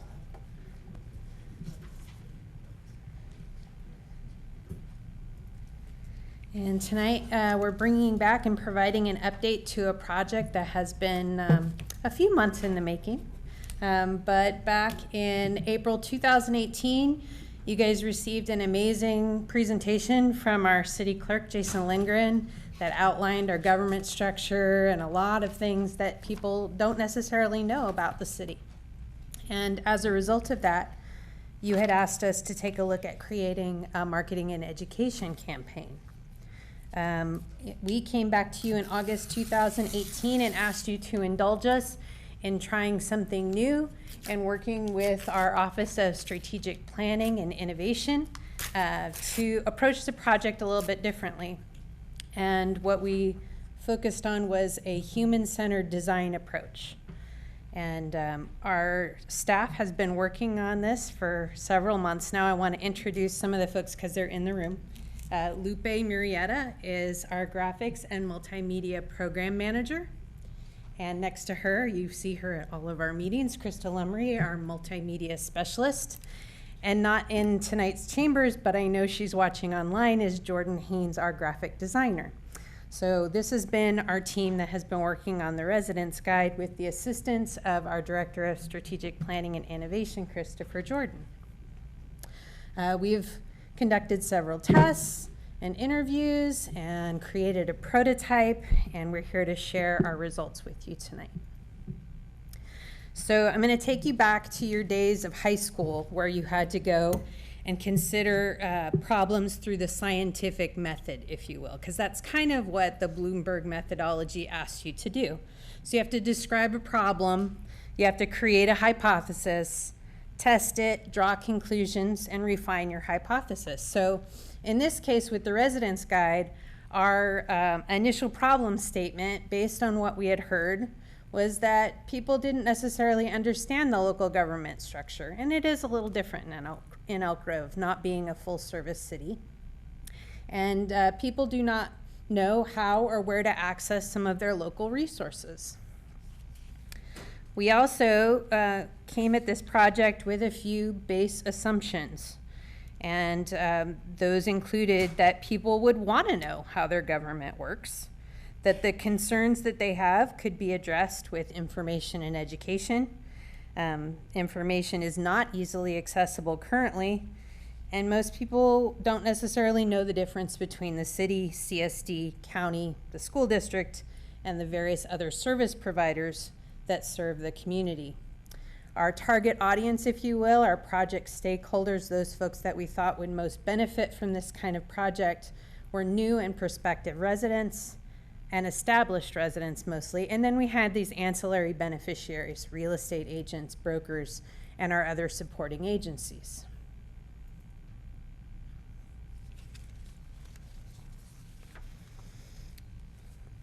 So as I mentioned, we did some testing in this process. And there were various ways that we approached and recruited our testing subjects. They represented a diversity of backgrounds and familiarity about the city. We tested with internal employees who were also Elk Grove residents. We tested with residents that we received through referral from various realtors. We talked to some realtors and other established residents. So we tried to make it a diverse group of people that represented our target audience. And once we had a prototype, we took that and set up a booth at the Bike and Bite event on May 1st, and we tested our prototype. So what you see in the photos on this slide is we did a service exercise that I'll talk a little bit more about. And then you see our illustrious staff member Lupe talking with some of our community members during the Bike and Bite event. So what we found as we talked to more and more people were that most people are using a search engine, Google or Bing, to find what they're looking for. The search engines that exist currently aren't necessarily giving our residents the best results when they have a problem. And even at home, they're more likely to pick up their mobile phone to look for something versus going to their desktop PC or a print resource like our newsletter or a booklet. People will call if they're seeking an immediate response to a need or a problem. And most people are actually interested in knowing a little bit more about their government. And people, most of all, they want convenience. They want to find something easily when they need it. So the service exercise, the cards that were shown in the picture earlier, we asked all of our one-on-one interviews to kind of go through a deck of about 50 different service cards. And they were various different information, as you can see listed here, plus several more. And so this was kind of the culmination of what we found from that group as what they were most interested in looking at, what they were most familiar with already, and what they didn't really want to hear about. So that's kind of a long list. I'll let you guys take a look at that. It's also included in the staff report. What we also found when we went out and we took this further and we tested our prototype at Bike and Bite, it reaffirmed that they'd rather use a web search engine. Most people will hold on to a magnet if we give it to them, if it's got useful phone numbers and web URLs. And we got some additional feedback on what we proposed as a digital platform with a hub style. So what we're planning to do as we move through our initial launch, based on what we'll show to you tonight and any feedback you provide, is a simplified navigation menu for the existing website. We're going to improve the translation tool, make it easier to identify and easier to work with. And then we'll have a quick link to a report and issue. I'm going to show you a sample here in a minute. We're proposing to improve the functionality of our residents landing page that we already had and add a new government landing page. We also have 2 of the videos in a series of 5 we intend to produce called Get to Know Elk Grove that we'll show to you tonight. We're proposing a new magnet that will distribute at city facilities and at events. And we're going to continue to fine-tune the project well after we launch these pieces, going back out to our real estate agents and talking with our other agencies to make sure that we've got it right. And the great thing about web and digital products is it's never quite final. You can always tweak it and change it, add and delete. So I'm going to, let's see. Kristen, while you're pulling that up, I was just curious. When you're doing your test subjects, by any chance, did you ask why? Because in the least interested, we noticed how the city is funded is people are least interested. I'm just curious if they mentioned, maybe they knew that? Maybe they knew. Do you guys recall the explanation behind that? I don't. Okay. I think that just generally when they had so many different cards to choose from, that one tended to land at the bottom of the deck. Okay.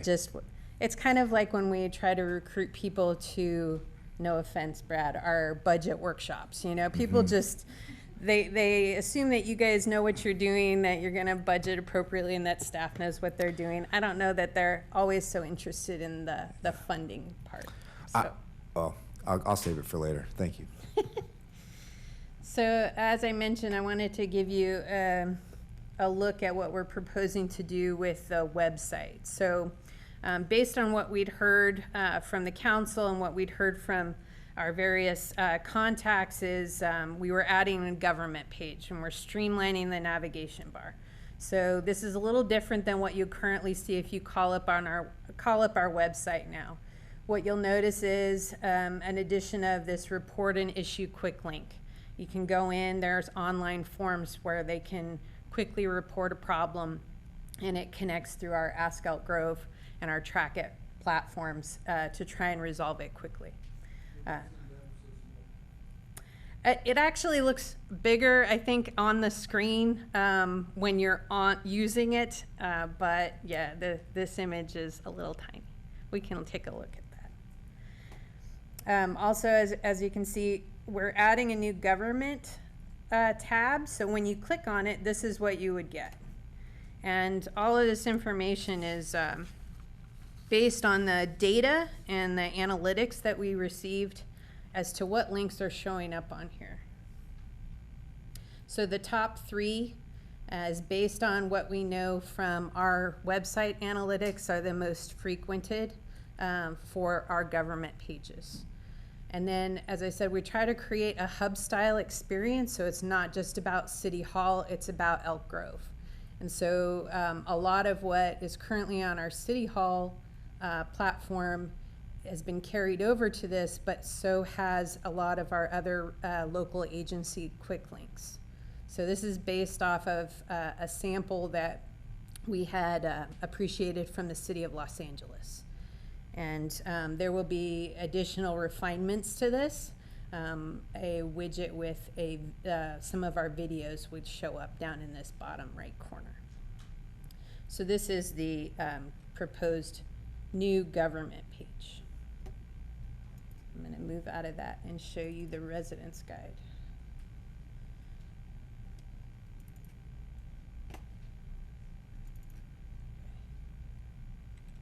Sorry, technology's not my friend right now.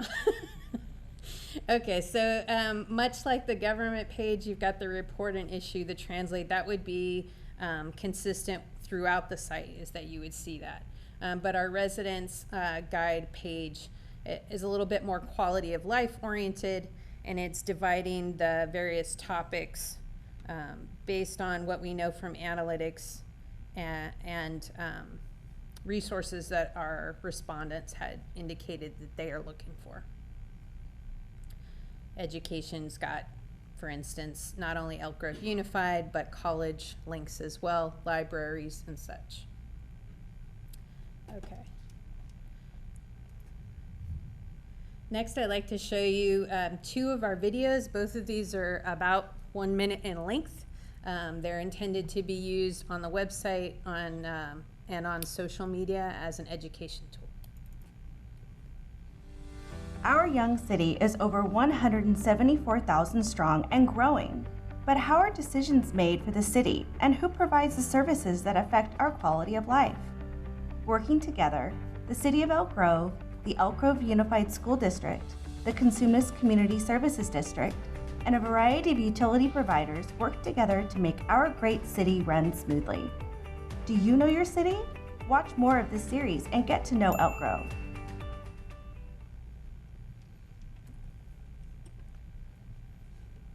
Okay, and see, the second one is more about you guys and about the city manager, so we'll have you get to know yourselves. Do you know your city? The Elk Grove City Council establishes the policies that guide business at City Hall. The council is made up of 5 representatives, the mayor and 4 city council members. The mayor serves a 2-year term. The other council members serve staggered 4-year terms. City council members represent 4 districts and must live in the district they represent. We vote for our mayor and 2 council members every 2 years in November. Elk Grove's city manager is the liaison between the city council, the community, and city departments. The city manager is hired by the city council to carry out the direction and initiatives provided by the city council and manages the daily operations at City Hall. Funding for many city services come from local property and sales taxes. Other fees and taxes, such as state gas tax, provide special funds for dedicated services. Do you know your city? Watch more of this series and get to know Elk Grove. Okay.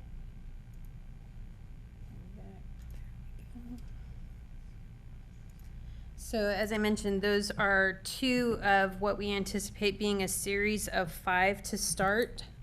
We will be working and look to coordinate with the Elk Grove Unified School District, the CSD, and utility providers for 3 additional videos to start. So we hope to roll those out very soon. Just wanted to give you a brief overview of what we're anticipating some of our collateral materials will look like. We did avoid the print as you guys directed before for the most part, but we're looking to introduce or reintroduce a handy dandy magnet, as you can see on the left-hand side. And then this is just some of the sample graphics that you might see pop up in digital advertising and social media promotion.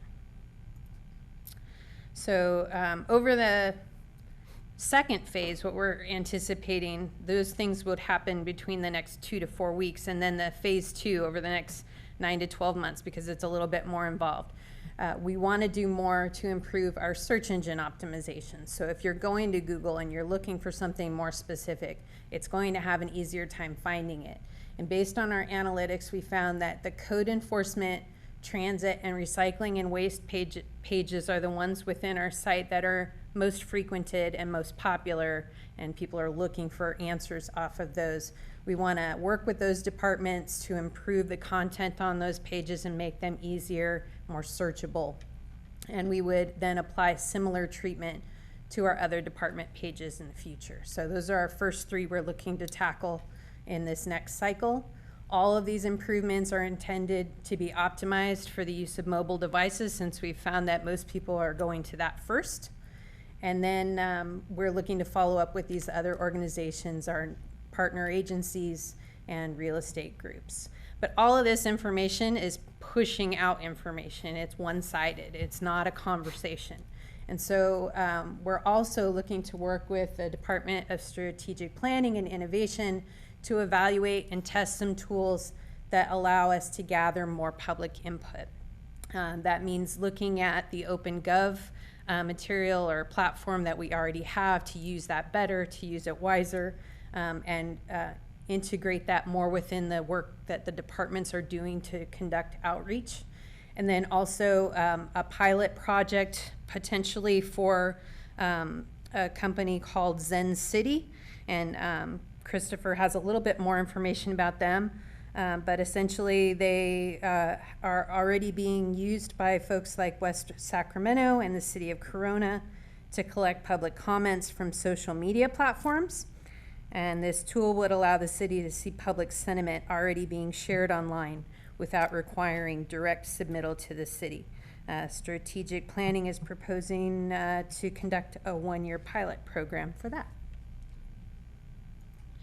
So tonight we were really in a show and tell session mostly, but we would love to get any additional feedback you may have or answer any questions for you. Okay, any questions? Councilman? Thank you. Actually, just a comment. I think you guys have taken this in a great direction, so really appreciate all your work. What I wanted to add from earlier was I think it would be a good thing to show the dollar that we have before that graphic that shows the breakdown. I think there's a lot of misconceptions, and everywhere I go, I get a lot of surprise reactions about how much little in property tax dollars that we get. So thank you.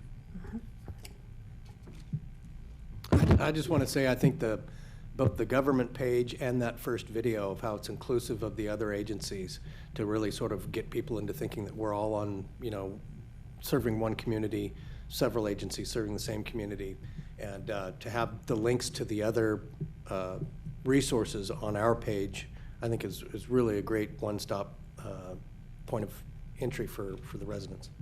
Thank you. Councilman? Can you bring up the government page? Sure.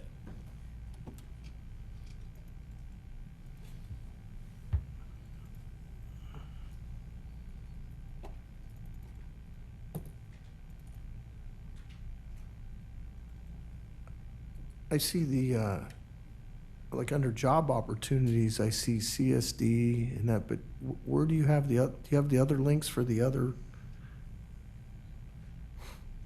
agencies on here? We have the school district, the CSD, and city job opportunities currently. Those are all for job opportunities, but I mean, if somebody doesn't know what those are, why would they go to them? You know what I mean? If they're wanting to just go to find out something about the fire department or CSD, because I'll give you an example today. I had somebody contact me and was very upset about the park in their neighborhood. And this is a longtime resident of Elk Grove, and I explained that this was with CSD. And when he was all done, he goes, "Yeah, but CSD rolls up to you guys at City Council, right?"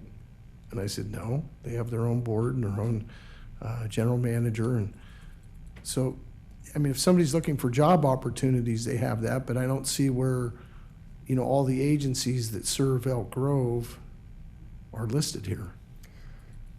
Maybe I'm missing something. Well, I think that there's an opportunity to add an additional area here. I think that that was intended to be captured mostly within the residents platform. If you look on this one, sorry, we have things broke down, popular services, utilities, things to do. We can certainly take a look at refining it, though. I want to build off of that, Councilman Detrick. I agree. I think having maybe it's a graphic would be easier to show, because we have Elk Grove Water Works on here. People don't realize most of the city is serviced by the County of Sacramento for water, and then same for sewer. So I think there might be an easier way to show all that breakdown in a graphic instead of just listing out the organizations. Okay. In Congress, I don't know if you want to add it, because we've got state Senate, state assembly, but maybe we should add our congressional district as well.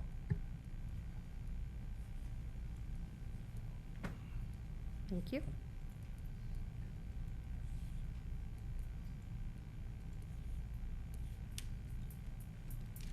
So Kristen, within our city limits, there are probably 60 different languages that are spoken. I read or heard that somewhere. Are there any thoughts as to, and I've seen some cities do it, and so I know it's possible, where just a click of a link converts everything or translates everything over? And we have that as well, Mayor. Okay. So the translate tool that you're seeing right here, that will allow them to choose the language, and all of the content is then translated for them. Awesome. Yeah. Terrific. Anything else, members? All right. No more questions. Good job. Thank you. Thank you. And want to take this opportunity to open for public comment. Seeing that no members of the public signed up to speak, want to close public comment. And I think you got what you need, right? Kristen? Okay. All right. So next item. Take us on to item 10.3, which is to receive information and consider an ordinance adopting Chapter 6.33 of the Elk Grove Municipal Code, appointing the Sacramento County Health Officer as the City Health Officer.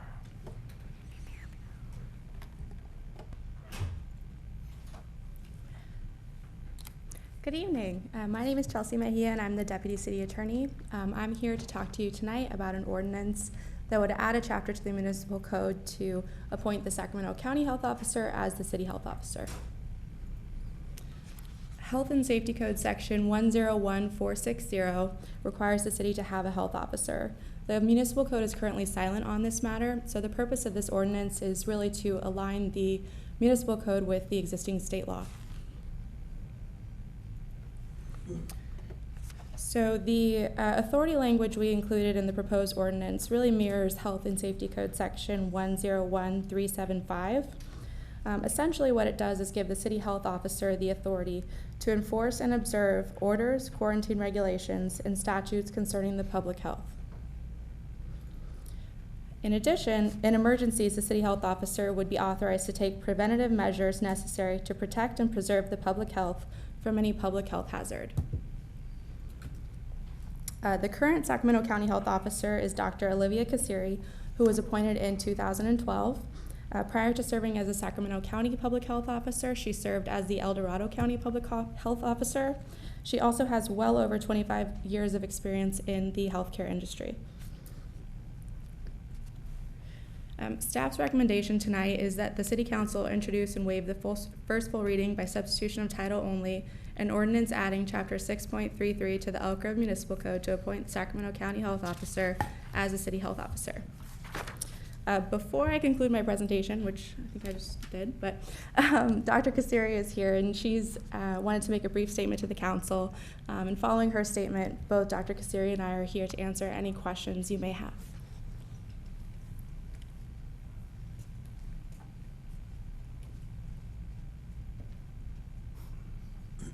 Good evening, Mr. Mayor and City Council members. Thank you for having me here. I'm the public health, my name is Dr. Olivia Kasiri. I'm the public health officer for Sacramento County. We already have actually a good working relationship with the city of Elk Grove. For example, the police department participated in our project of distributing naloxone as part of our efforts to deal with the opioid crisis that we have throughout this country. The police department is also, they're participants in a new advisory committee that we created called the Law Enforcement Communicable Disease Advisory Committee, and there's a task force as a part of that. And the role of that committee is if we had a major disease such as measles or Ebola in the community, and we needed to either quarantine or isolate people, that we would have a task force that is trained that would be able to assist public health. And so we have representation from the sheriff and all of the police departments in Sacramento County. We also work, of course, with animal services for rabies control, and we also work with the schools in looking at immunizations. And also, if there's an outbreak in the schools, we work with the school district and with the different schools in order to make sure that we deal with whatever issues come up. So our hope is that in addition to this ordinance, that we would work to further improve communication. So instead of waiting until there's a major crisis, that we would have regular communication with you if there are issues that we think are of importance to Elk Grove. We do have a liaison, an appointed liaison, Nick Maury, who's sitting in the audience, who would be able to send information maybe to the city manager, and also if there were issues that came up, that we would be able to quickly communicate with you. And also, we are available to give presentations. For example, if you wanted to know a little bit more about the health status of the residents in Elk Grove, we can certainly do that. Or if there are health issues that come up that you have concerns about, that you would be able to contact us and contact me so that I can address whatever questions you have. Thank you. And Doctor, before you leave, I just want to thank you for already working in Elk Grove, because there was an opportunity for you to come out here, and you came out here and fielded some of the questions from the audience. So, yeah, thank you. Thank you. Thank you for being here tonight. Thank you.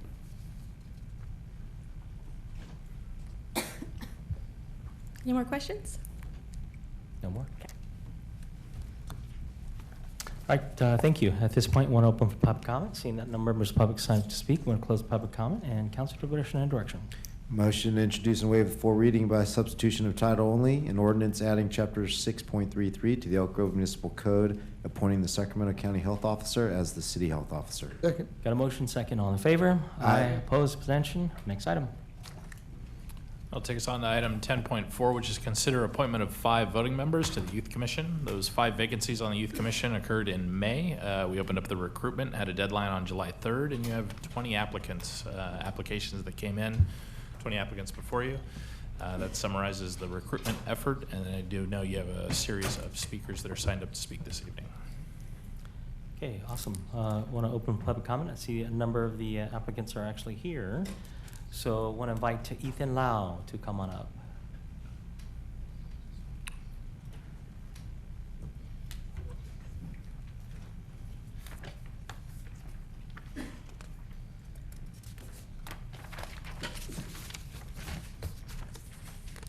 Hello, my name is Ethan Lau. I'm a rising senior at Laguna Creek High School, and I'm a candidate for the Youth Advisory Commission.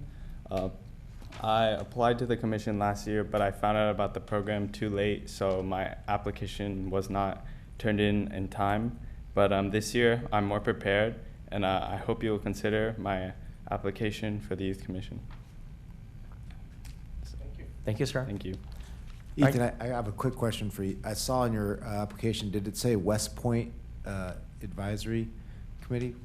Oh, it is the West Point Summer Leaders Experience that I went to just this summer. And so West Point has a program for high school students? Yes. Okay, I didn't know about that. Thank you. No problem. Thank you, sir. Thank you. Next speaker is Gia Costa.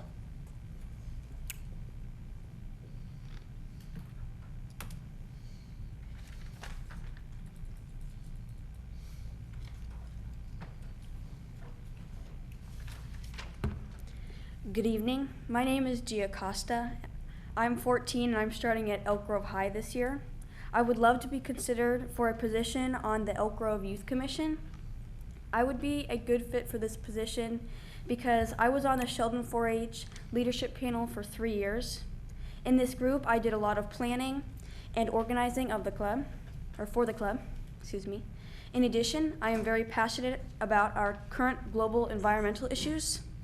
I started a youth chapter of the Extinction Rebellion Climate Group here in Sacramento, and I would like to get more young people involved in politics and activism. Another one of my goals is to get more people in the area interested in sustainable and eco-friendly living. Thank you. Thank you. Our next speaker is Victoria Martinez.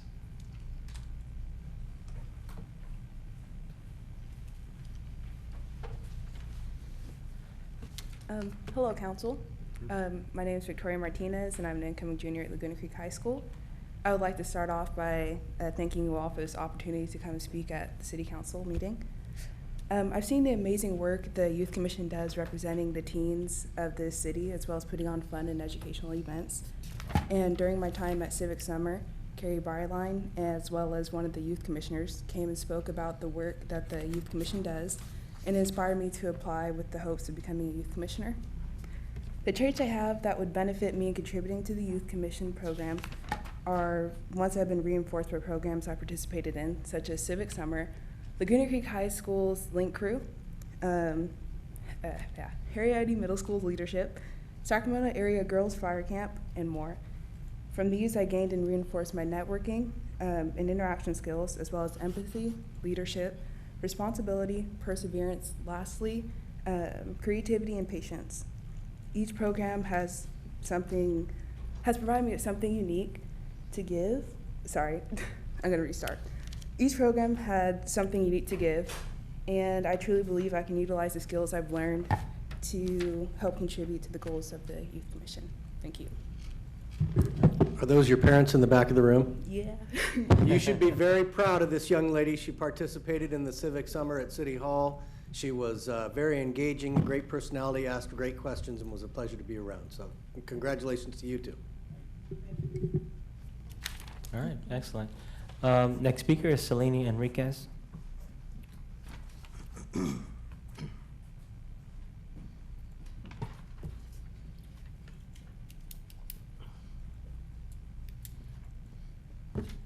Good evening, council members. My name is Selena Enriquez, and I am a student at Elk Grove High. I would like to thank you for taking the time to consider me as commissioner for the Youth Commission. I'm very passionate about the issues within our community, and I have a lot of ideas for what we can do to improve them. I believe I could bring a lot to the table. I'm a proud citizen of Elk Grove, and I'm proud to go to Elk Grove High. I would like to mention that I'm part of the marketing coordinating, I would like to mention that I'm marketing coordinator for my neighborhood events. We're currently planning for National Night Out. We have hosted events before, but this one's gonna be a lot bigger. I'm part of the mock trial and tennis teams at my school, and I also help push forward the styrofoam ban movement in Elk Grove. And I have experience working with large groups of people to make our issues be solved and to create solutions for those issues. I would love to be a part of something that promotes our youth and brings our community together, and I wanted to know if you guys had any questions for me. There are no Okay. questions. Thank you. I hope you consider me as commissioner and that you all have a great evening. Thank you. Right, next speaker is Neha Tandy.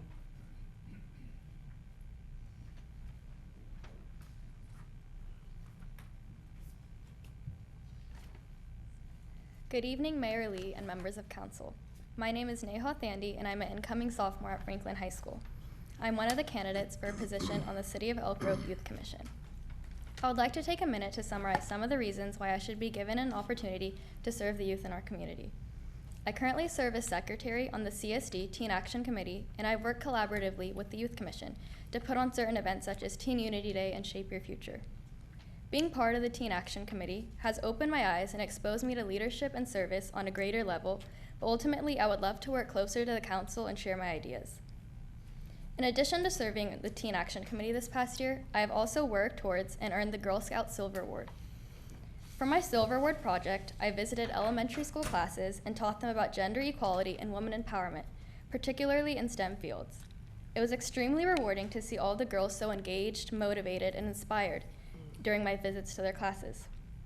I hope to continue educating young females about gender inequality, as I'm very passionate about this issue. Over the past year, I was also selected as an Associated Student Body Commissioner at Franklin High School, and I graduated from the Sacramento County District Attorney's Youth Academy. I hope to continue to be a leader and serve our community as a member of the City of Elk Grove Youth Commission, and I would be honored to represent the youth. I'm available to answer any questions you may have, and thank you for your consideration. Thank you, ma'am. No questions. Thank you. Thank you. Next speaker is Brandon Wong.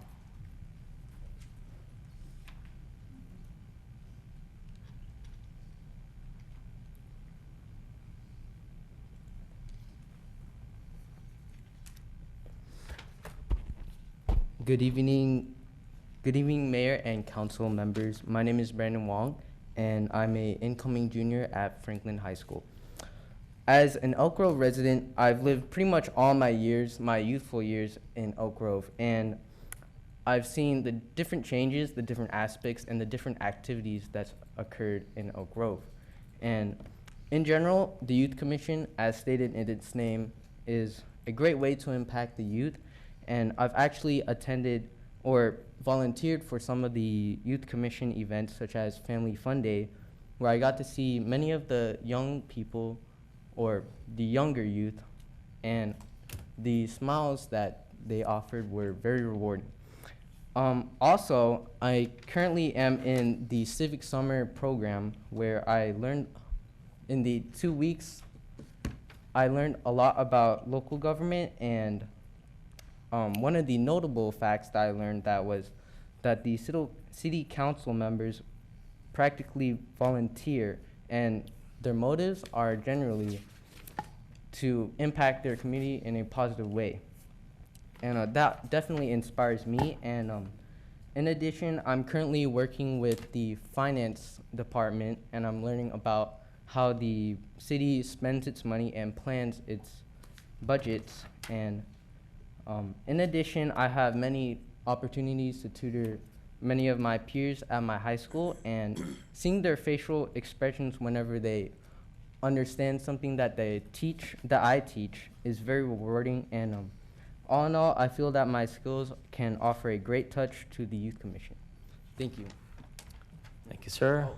Our next Any speaker. questions? Any questions? Okay. There are no questions. Okay. Thank you. Kai Saran.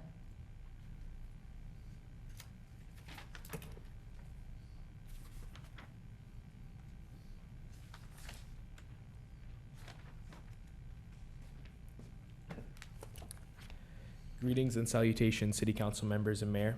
My name is Kai Saran. I'm an incoming junior at Franklin High School, and you may remember me from the last City Council meeting where I represented the Elk Grove Civic Summer Program. The program has been extraordinary, and I am currently pursuing my internship at the Sacramento County Department of Personnel Services. Because of this program, I want to be even more involved in the city.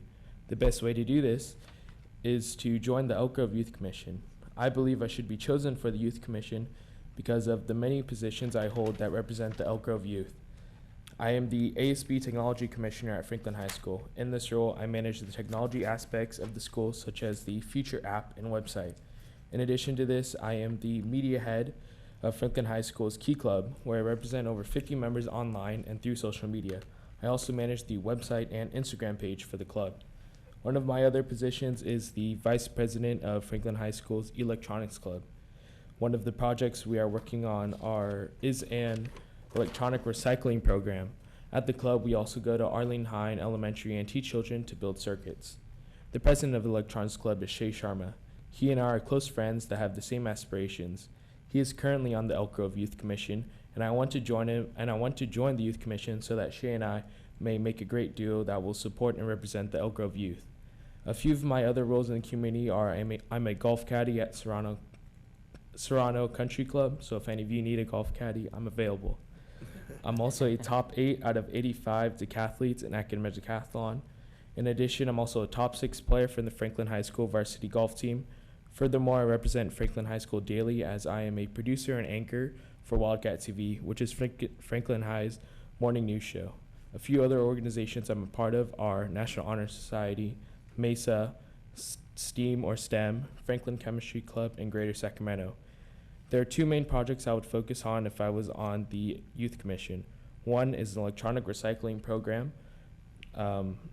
There would be e-waste bins at high schools that students and teachers can use. Shay Sharma and I at our electronics club are immensely dedicated to this. This project would pair well with the current recycling programs at Franklin High School through the Plastics Club. The second project is providing more community service options in Elk Grove. I'm in great knowledge of all the community service options as I have over 200 community service hours. It is unfortunate that a majority of these hours are done outside of Elk Grove. I want to bring more service options to Elk Grove so that more of the youth can more easily support their communities. I'm sorry if that was a lot, but I appreciate you all listening. Thank you. Yeah. So Kai, before you go, what's your handicap? 10. Okay, I can't play with you, so. Okay. A follow-up to that is, will you be cutting back some of your involvement? Because that seems pretty intense. Oh yeah, of course. Yeah. Okay, thank you. Thank you. Quick question, Kai. Did you say you applied last year for this? No, I haven't. Okay. Thank you. Kai, I just want to compliment you on your application. Oh, thank you. It stood out. Thanks. Oh. All right, thank you, Kai. Next speaker is Julia Nguyen.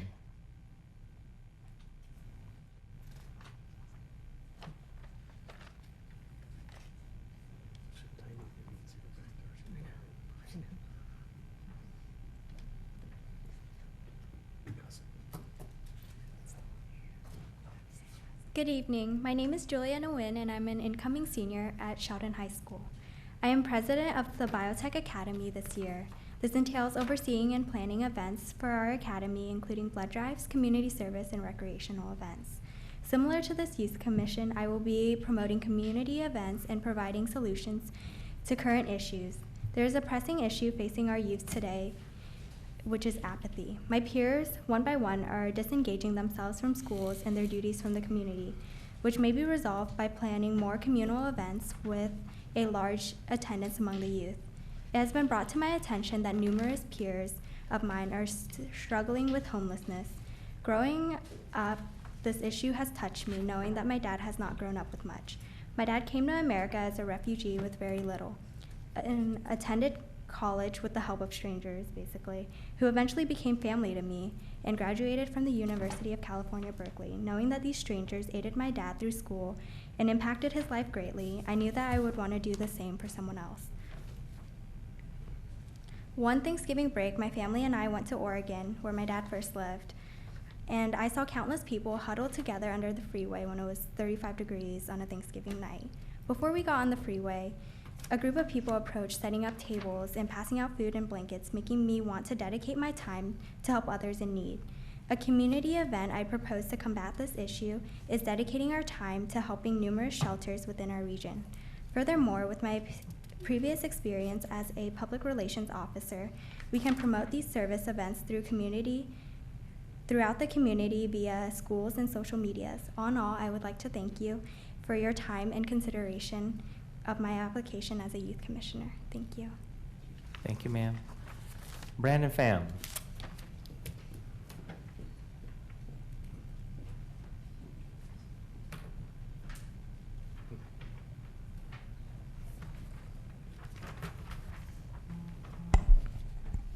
Good evening, council members. My name is Brandon Pham, and I'm an incoming senior at Sheldon High School. I want to start off by saying that I'm a firm believer in the American dream. My parents immigrated to the U.S.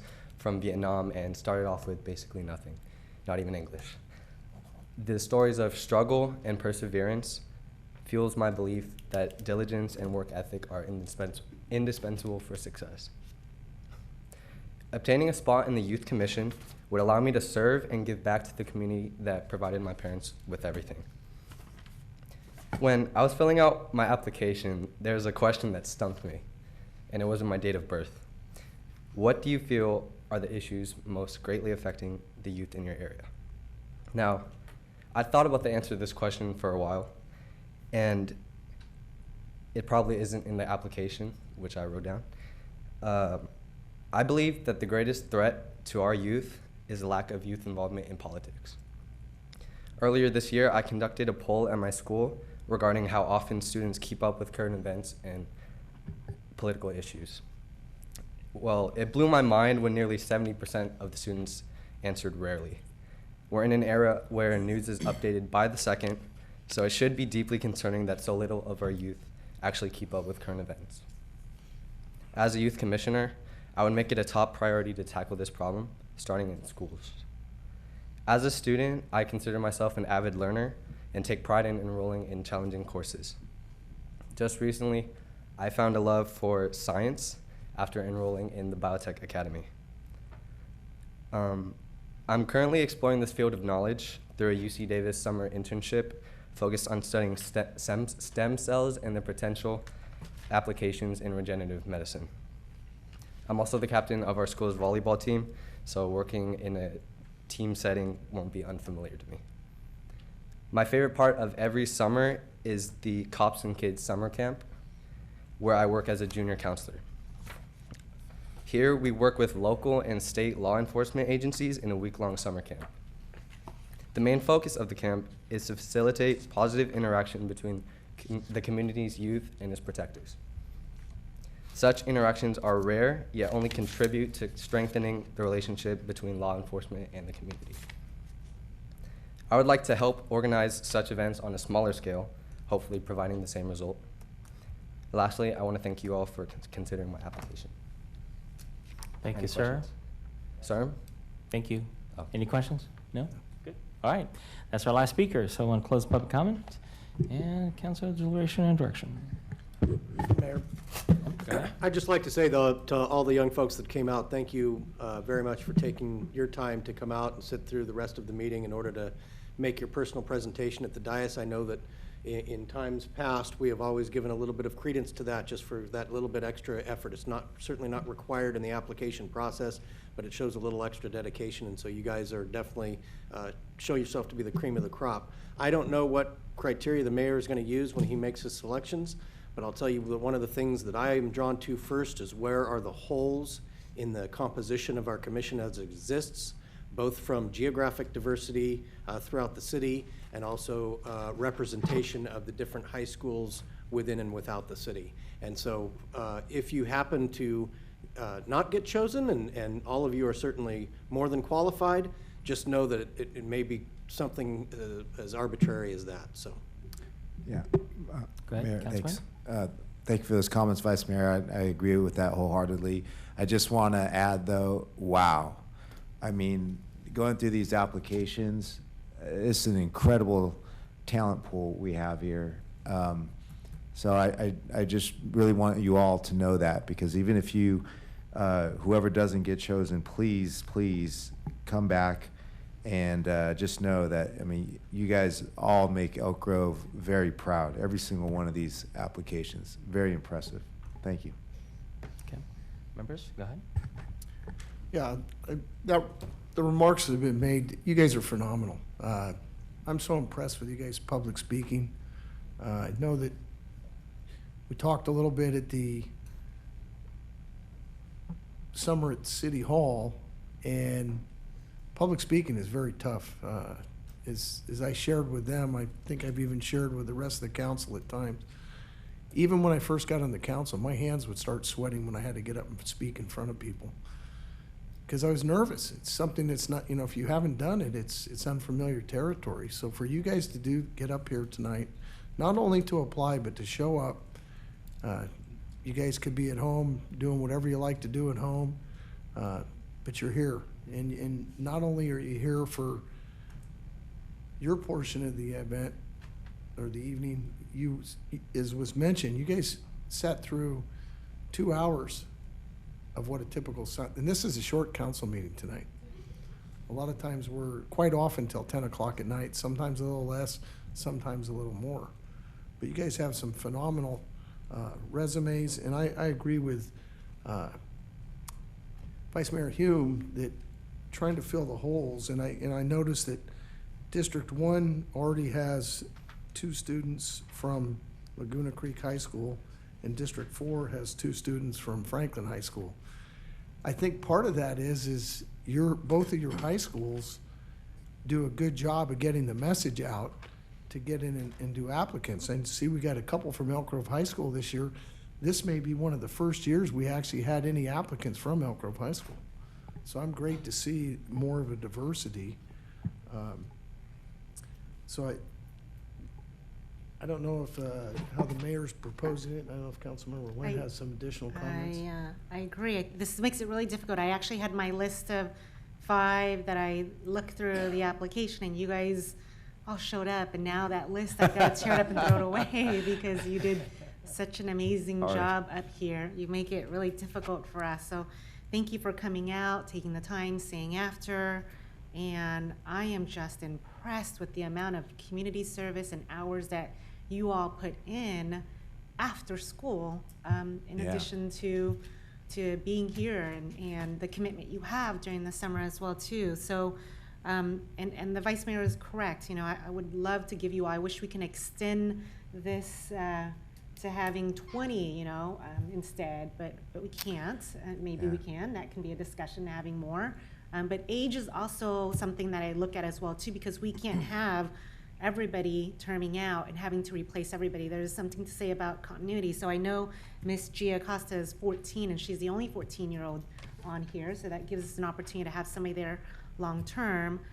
We have 2 17-year-olds that is going to term out. Yeah. And so we don't want to fill this with all 17-year-olds, because then we're going to have an entire group of brand new youth commissioners. So we have to take everything in consideration, in addition to representation of the different schools as well. But I want to say thank you to District 4 Franklin High School youth for coming out, because it's wonderful to see that we have such an involved community out there, and the high school also being very involved. So thank you. Just to piggyback on one of your comments, right now we do have a limit of 10, but it doesn't mean you can't still show up and be involved with them as a liaison from your school, or as you mentioned, one of you mentioned that one of your friends is on the youth commission. I don't know if you've been to any of the youth commission meetings, but there's no reason why you still can't come to the meetings and be part of that. So even if you don't get selected tonight, stay involved. And some of the ones that are younger, if you don't get picked, there's the opportunity to come back next year as well. Actually, I'd like to build off of that. If council would agree, I would like to have Jason and have staff look into how we could engage more of the youth, because we're getting a lot of applications now. Every time we have openings, we get a ton. And I just hate to turn away, folks who are, so interested. So maybe there's an alternate type of situation where they could, be a part, or some other facet we can, find a way to engage them in other parts of the city. But I think it's worth a brainstorming, so we don't, turn folks away completely. Is there a reason why I think we you have 8 high schools, right? So it starts hard even to get equal representation from high schools, let alone from the district as well. No, I agree, and that's why I think it can be something else. We just need a brainstorming session. And District 1 only has 1 high school. Huh? Right? District 1 only has 1 high school. Actually, has none. It's in your district. I think we cut off. Well, they It goes showed into yours. Laguna Creek is in District 1, at least on here. It's in, So on this It's in one, 3. it shows District 1, but in the application, in the full application, it shows them as District 3. I noticed that as well too. Yeah, and I think where it's Laguna Creek will serve most of all the folks from District 1. It's actually physically located within District 3, but Right. it's right on the cusp. Yeah. So. But I know we have 2 already in Laguna Creek, but the age also I was just thinking we have 2 17-year-olds, meaning they wouldn't have an opportunity in the future. Ethan Lau, while he is at Laguna Creek, he wouldn't have an opportunity to serve next year, and he missed it last year, unfortunately. And then Julia is of Sheldon, and we don't have anybody from Sheldon, so we get the 17, and then you get a person from Sheldon. Just food for thought there. Are you saying? And Selena from Elk Grove, we don't have anybody from Elk Grove High School. Yeah. Selena and Victoria were both So she's on my 15, list. Elk Grove High School, and she's here tonight. And District 2. Right. That's That's true. We're not going to take that away from her. Let me see if I capture that. I hear Victoria Martinez, Selena Enriquez, and what was the other one, Julia? Julia. Okay, and then did I hear Gia Costa as well? Well, Gia's 14 is what we were saying too, right? So interesting, she's not here tonight, and I'm going to probably butcher the name. Hemrin Kerr? She's 15 from Monterey Trail in District 3, because District 3 has nobody, and neither does Monterey Trail. I had Humring Carr written down. So she was, Yeah, I did too. As well as Brandon Pham, because he's District 3, and I think he's Sheldon, which is not represented, so he hit 2. Yep. So 2 votes Julia, as well. Julia would be from Sheldon, but I like Brandon. Both. I like both. Did I hear Brandon?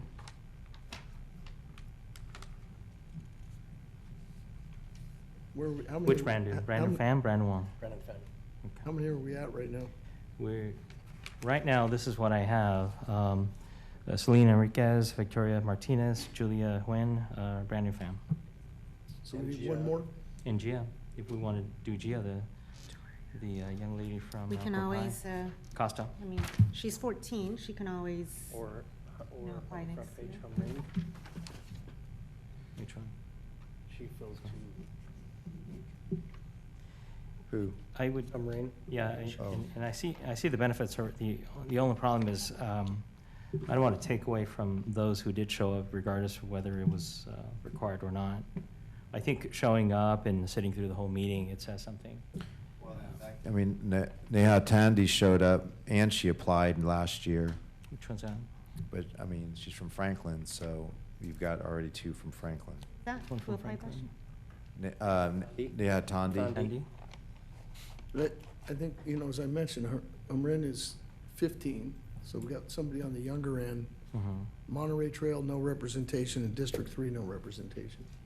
Right. So that was Hemreen? Yeah. Yeah.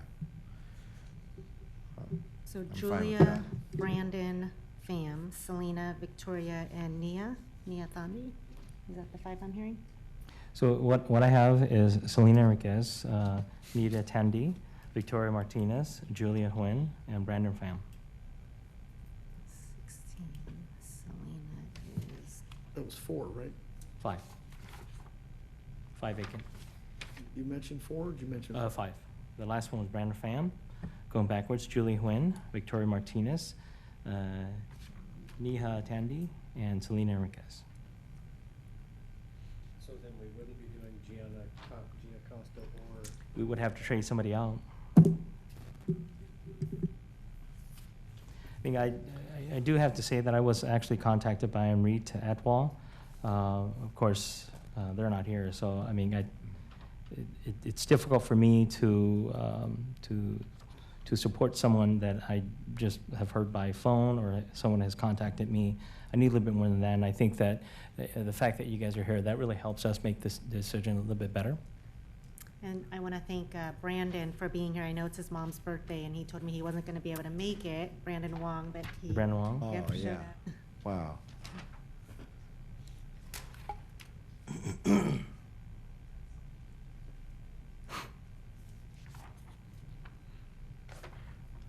I say we gotta do I two really students like from each Kai high a school. lot. Yeah. It's a 12, you know, and then if nobody wants to apply from that high school, then we can fill it with anybody else. That's a safe way, right?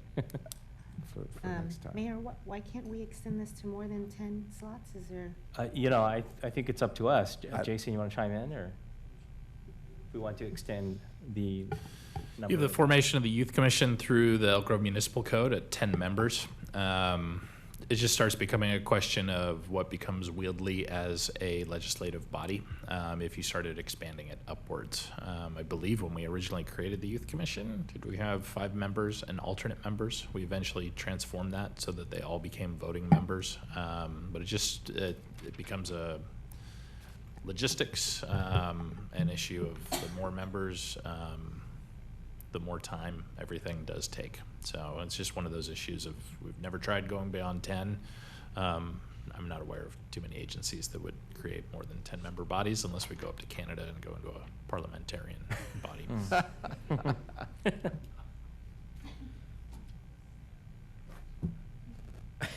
We go through your list again.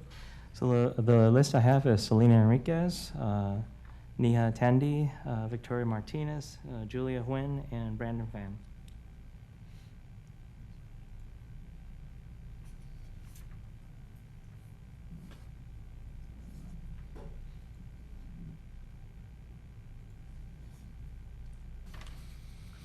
So, I'm sorry, Mayor, what high schools were they from? Let me see. You have it handy? Right, Elk Grove High, Franklin High, Laguna Creek High, Sheldon High, and Sheldon High. Okay. So Ethan is 17, so this would be his final year. Gia is 14, she can apply again. We'll have 2 open spots next year. We're going down the list here. Brandon is 15. Kai is 15. Julia is 17. That's the thing, Ethan doesn't have a chance after this year. Doesn't have a chance, so. yep.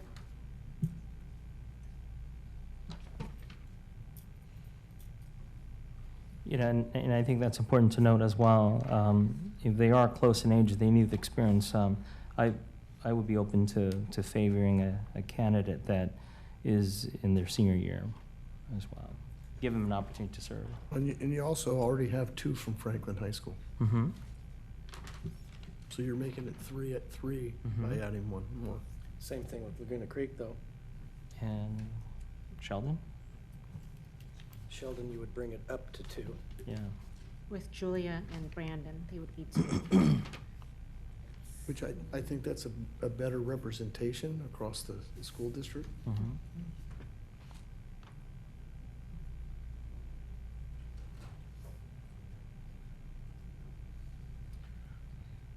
I think you definitely have to do Sheldon. I'm just a little more sympathetic when you have, we renamed Julia, which is fine, but Ethan and Julia are the only 2 17-year-olds. So even though this young lady impresses the heck out of me, I would point out that Victoria technically is not an Elk Grove resident. She's from a high school that's already fairly saturated. She's right in the middle of the sweet spot as far as the age is concerned. Yeah, so Julia and Brandon, we don't have Sheldon, so they would represent Sheldon. Selena would represent Elk Grove High, which we don't have. Yep. And Miss Victoria was absolutely wonderful. And Neha is,